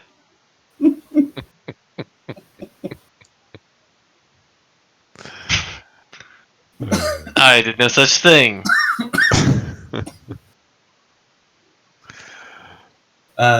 So this is completely off topic, but what was I watching? I was watching some show, and it was a kids show, and someone came on the screen and went, "Throw the ball!" And I burst into laughter. And Carter looks over at me like, what is wrong with you? Carter knows what's up. Throw the ball. All right. Anyway. Ryan, just wait till Carter gets old enough to say, "Stop embarrassing me, Dad." Oh. He's not quite there yet, but he will get there. And then you just have to double down. Yeah, you pretty much go like, oh yeah? I'm gonna wear a Tyrannosaurus Rex costume everywhere now. Pick you up from school in my Speedo. Oh, Ryan, that's too far. You've gone mad with power.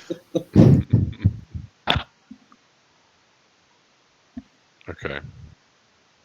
Well, I haven't heard any fervent objections to turning back.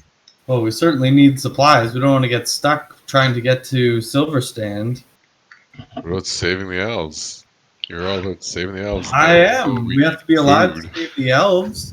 We were gonna freeze in the middle of this bay until I knew how cold it was. Funny how you forget things about the areas you live close to.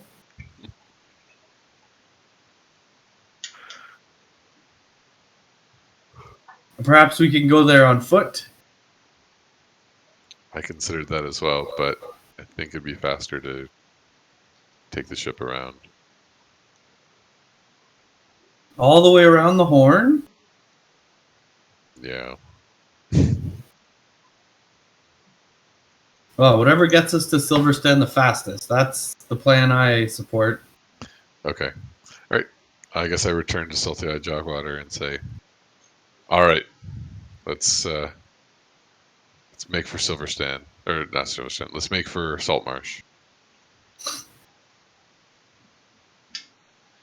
Turn He around. nods and relays the order to Haft, who looks a little proud of himself as he turns the ship around.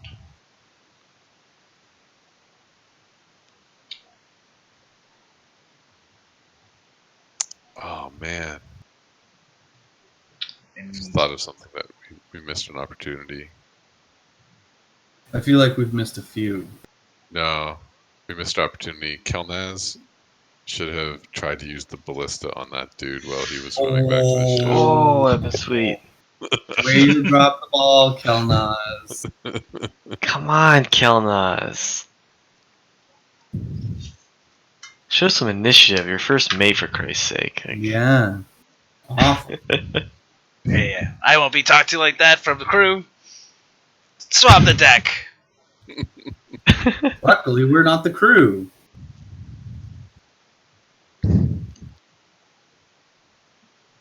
Are you swapping? I'm most certainly not.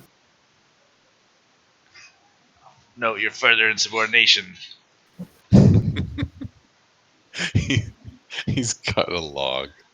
I just picture this giant log of insubordination that he's been dealing It's called Brynn subordination.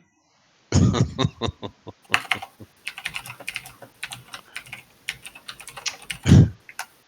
Okay. So you guys start sailing towards Saltmarsh. The waters only get better as you get further away from the Coldwind Channel. And another night passes. Do you want to use your sending stone again, Eikooc?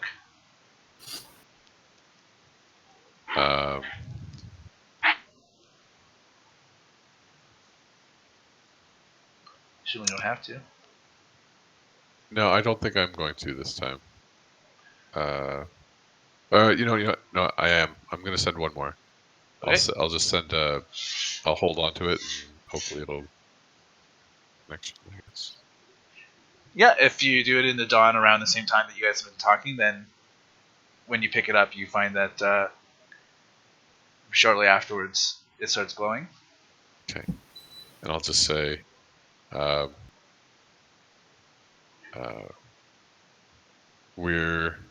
I'm headed away on another um, on a vital mission. Let me know if you need me there, and I will come quickly.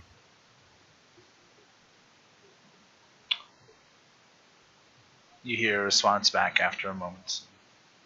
She says, "Don't worry about me. Your father, Brokeback, was injured, but we're fine now in Gobra. But why haven't you sent any magical items? Are you doing okay?"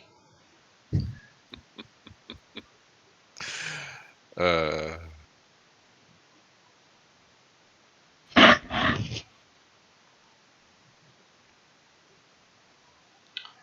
All right.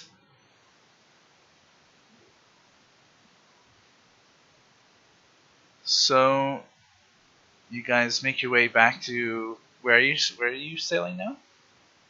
we're sailing to Saltmarsh. It's probably only we probably get there today, like one day back It tomorrow. will take a couple of days back, but it will be. We'll just go there because it will be pretty smooth sailing.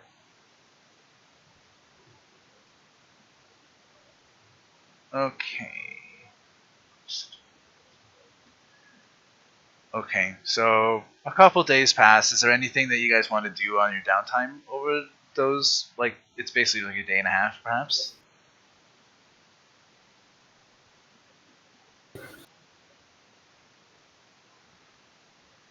If not, I've got a bunch of scrolls that I'd like to get into my spellbook, but I think I need like to spend money to do that, like for on material components and things.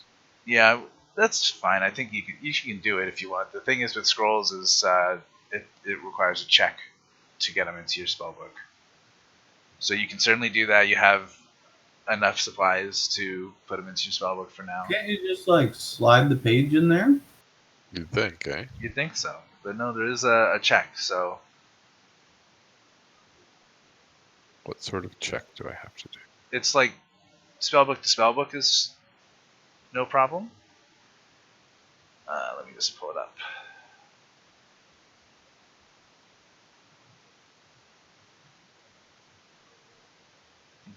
I think it's in the wizard section.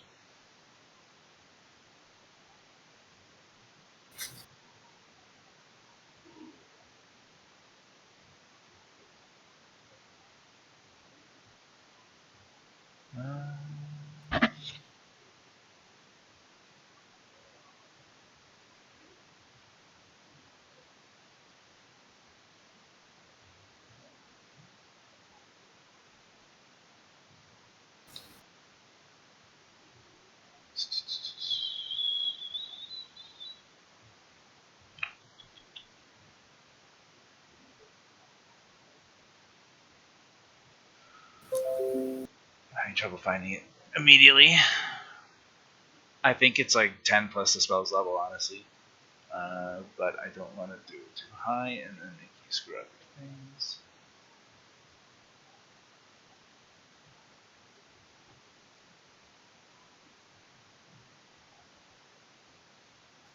Like on page 114. It's in the wizard section. It talks about copying a spell into your book.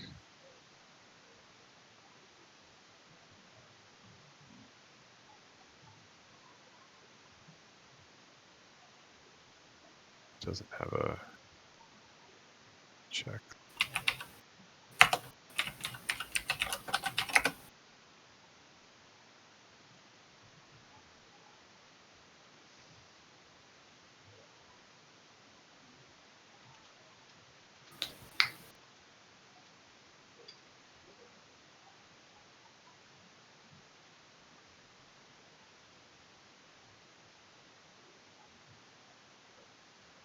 Okay, yeah. So it's from the Dungeon Master Guide, so I wasn't finding it.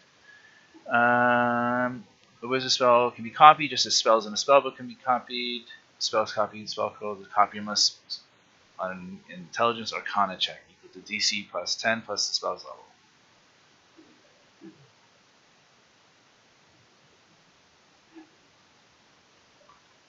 Okay, so I've got a scroll of water breathing. That is level 3.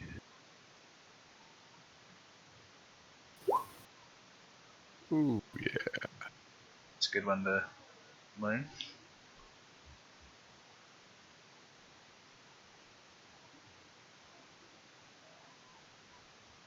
Any other scrolls? Yeah. Dude, be awesome.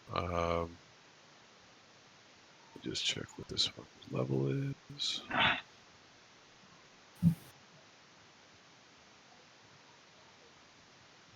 I've got a scroll of hold person trap.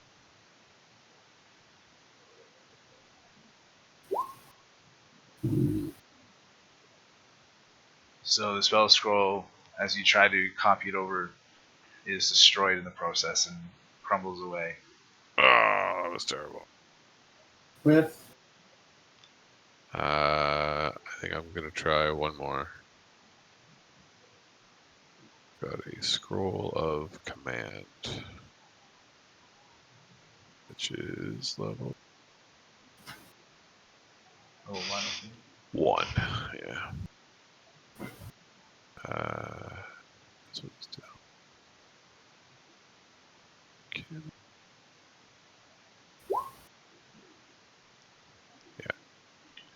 Copies into your spell, no problem.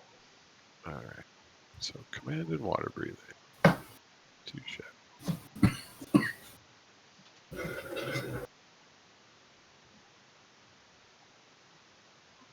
Okay.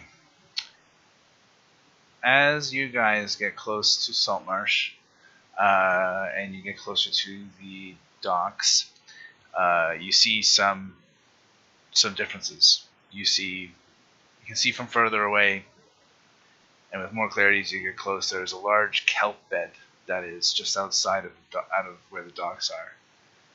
And as you get a bit closer, you can see that there are mermen and mermaids armed with spears and clad in shell armor swimming around the kelp bed. As you get close, you also notice that there are several Lokatha and their giant sea eels swimming in the saltmarsh waters. It looks like these forces are starting to mobilize. As you pull into the Saltmarsh dock,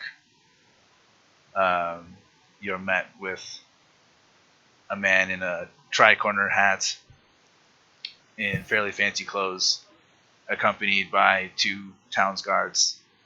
He says, "Greetings, sea ghosts. I'm Wharf Master Martek. May I board?" Come on aboard. He comes on with the town guardsman. Says, "I don't believe we've met before. I've recently been put in charge of Saltmarsh Wharf, making sure that everyone that comes in and out is accounted for. I'd like to have your crew manifesto as well as a list of any cargo that you're bringing in." Very good. My first mate will get that all pulled together for you. Excellent. I have a delivery for Jalan Primewater. Some of his lost goods. Says, "All right. Make sure that it goes on to the receipt of all the cargo stuff, and be sure to make sure he gets it." And salty-eyed Jockwater says, "Pardon, sir, I could bring it to him." Just looking to you as he says that. Very good, Salty Eye. Salty Eye calls for a couple crew members and picks up the heavy chest and starts walking with it towards Julian Primewater's manor.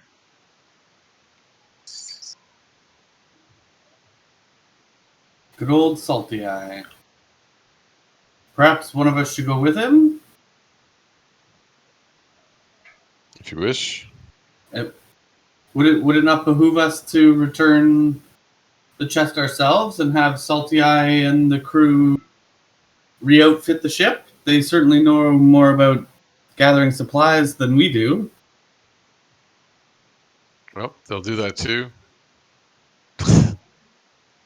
We can. So we're just living our best life. In the harbor of... Yeah, just chilling. A little bit of illin. Yeah.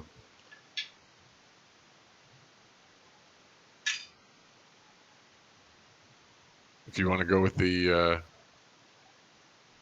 delivery, that's fine.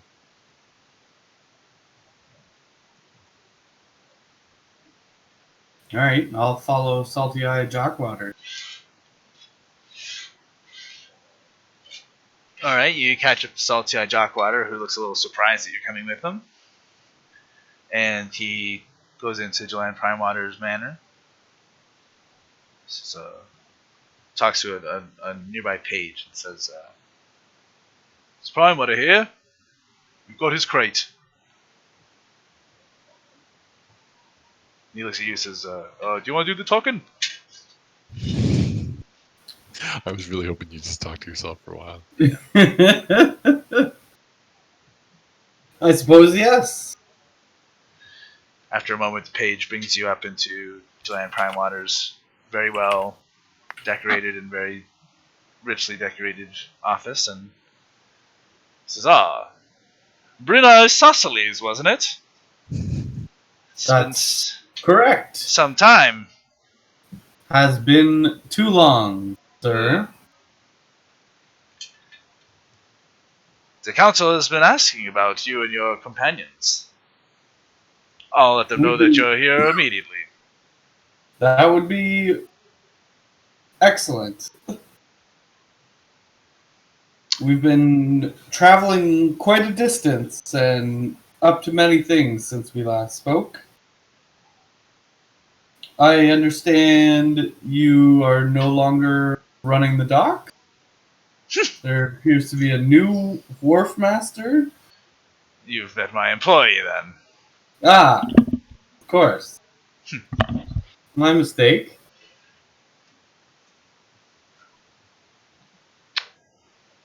So, I see you've brought my crate. Indeed, we rescued it from the the boat you told us about. The name of which is escaping me. Well, I'm sure you've had quite an ordeal since all of your activities in Seaton. The Emperor of the Waves, perhaps. Yes, the Emperor of the Waves. That is correct. Excellent. Well, consider your debt to me paid off. Excellent. Would you have any other rewards for us for such a noble returning of your precious crate? Well, it's not every day a debt of 10,000 gold pieces is wiped clean.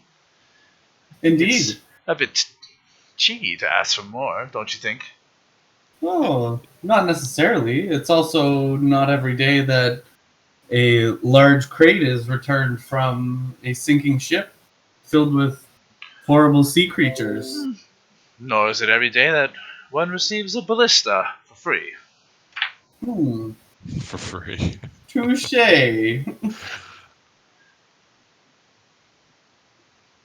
Very well then. Carry on. Make sure that you don't leave Saltmarsh. The council will want to speak to you immediately, and I'm sure you'll find your opportunity for more reward there. Absolutely. I'll make sure Captain Yook knows that we must meet with the council before we leave. Meanwhile, on the boat, Eikooc, it's not too long before Martek comes up and says, "Excuse me, Captain. There appears to be a corpse on this ship." Indeed. This is our companion Theron, he did not survive our adventure. We were hoping to find a magical means of reviving him, or give up all hope and give him a proper burial. Well, custom would suggest that we could give him a proper burial here in Saltmarsh. I think that might be best, although my heart isn't ready to give up. You notice Kelnozz sobbing uncontrollably. I would exercise some tact while moving that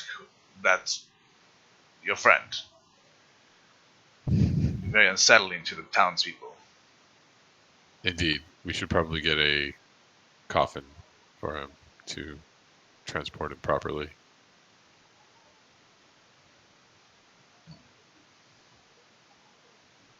Very well, I'll have it arranged.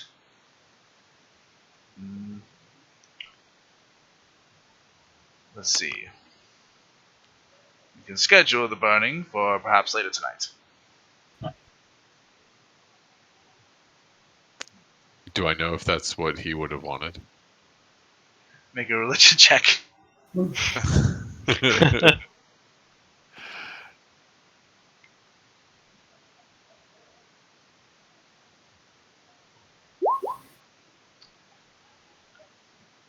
Although not expertly accustomed to elf traditions, you have a feeling that's not how they would handle things. Okay, I'll say I don't believe that's how he would want his remains treated. We will treat them according to Elven customs. He arches an eyebrow. Says, pardon me, sir. I'm sure you just misspoke. Surely you did not suggest that you would be engaging in illegal elven rituals.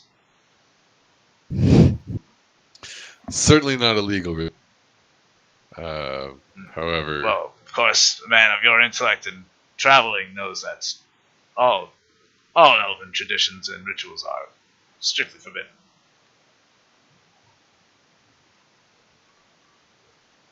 of course I knew that. And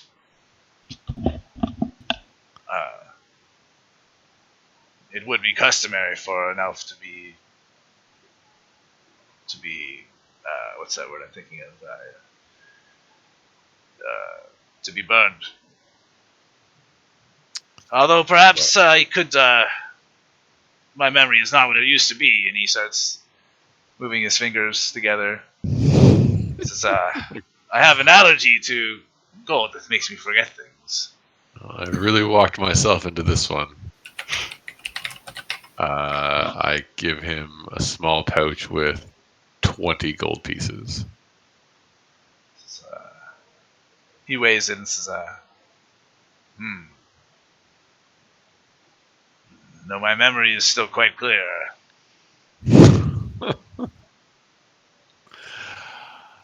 I sigh and hand him an additional 30, totaling 50.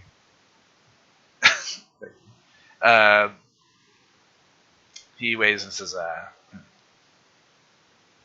What is this for? I must have taken this out of my belt by accident. And he hooks the pouches to his belt and says, Alright, nothing special here. Carry on. And he leaves the deck.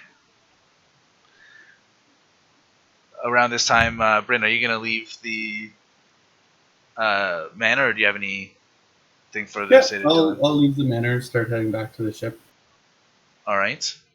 with the crew members, Salty Eye and whatnot. Salty Eye does not leave with you. Oh, He stays for a while. all right. Well, have a good evening, Salty Eye. I'll see you back at the ship. Oi, sir. Don't forget to get those supplies or order your men to help us? Sorry? What supplies? Why, the supplies we came to Saltmarsh for. Oh, I'll need a list. Oh. This is the first mate's job. Yep, we can give you the list. Oh, it's that first mate again. I mean, I'm only the pirate bosun, you know. I don't like taking double duties. I'll go speak to him and perhaps we'll put a list together for your crew.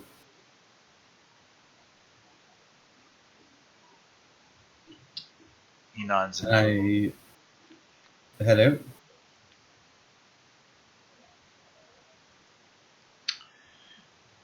As you head out the door, make a well, no, sorry. You see a falcon fly and land at your feet, Oh, and immediately shifts into Hotch.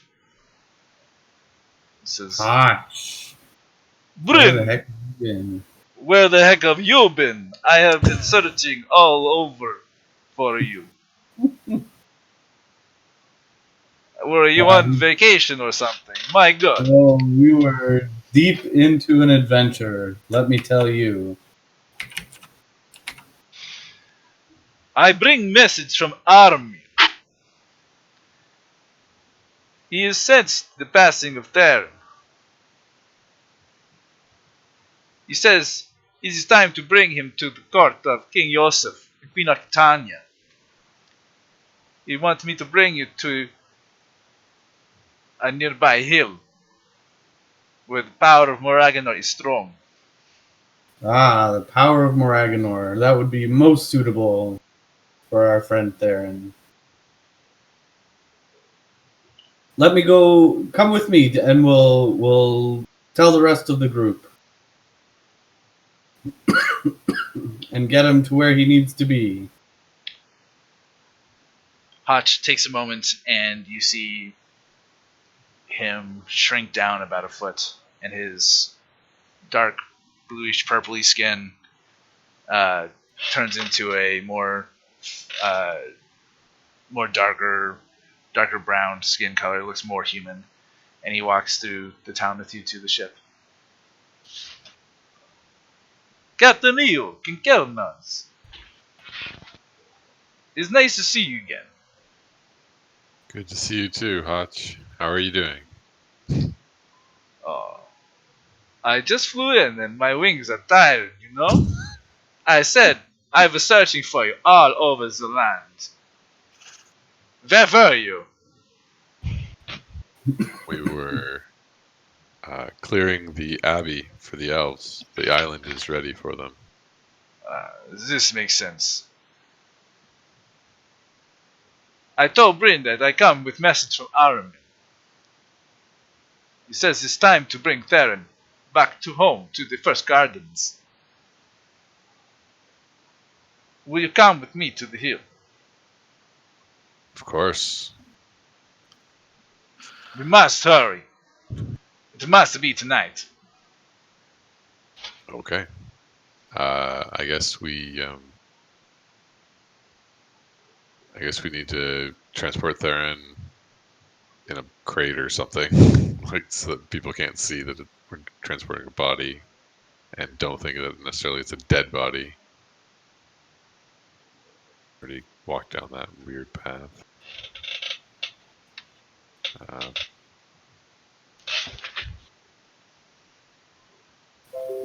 So.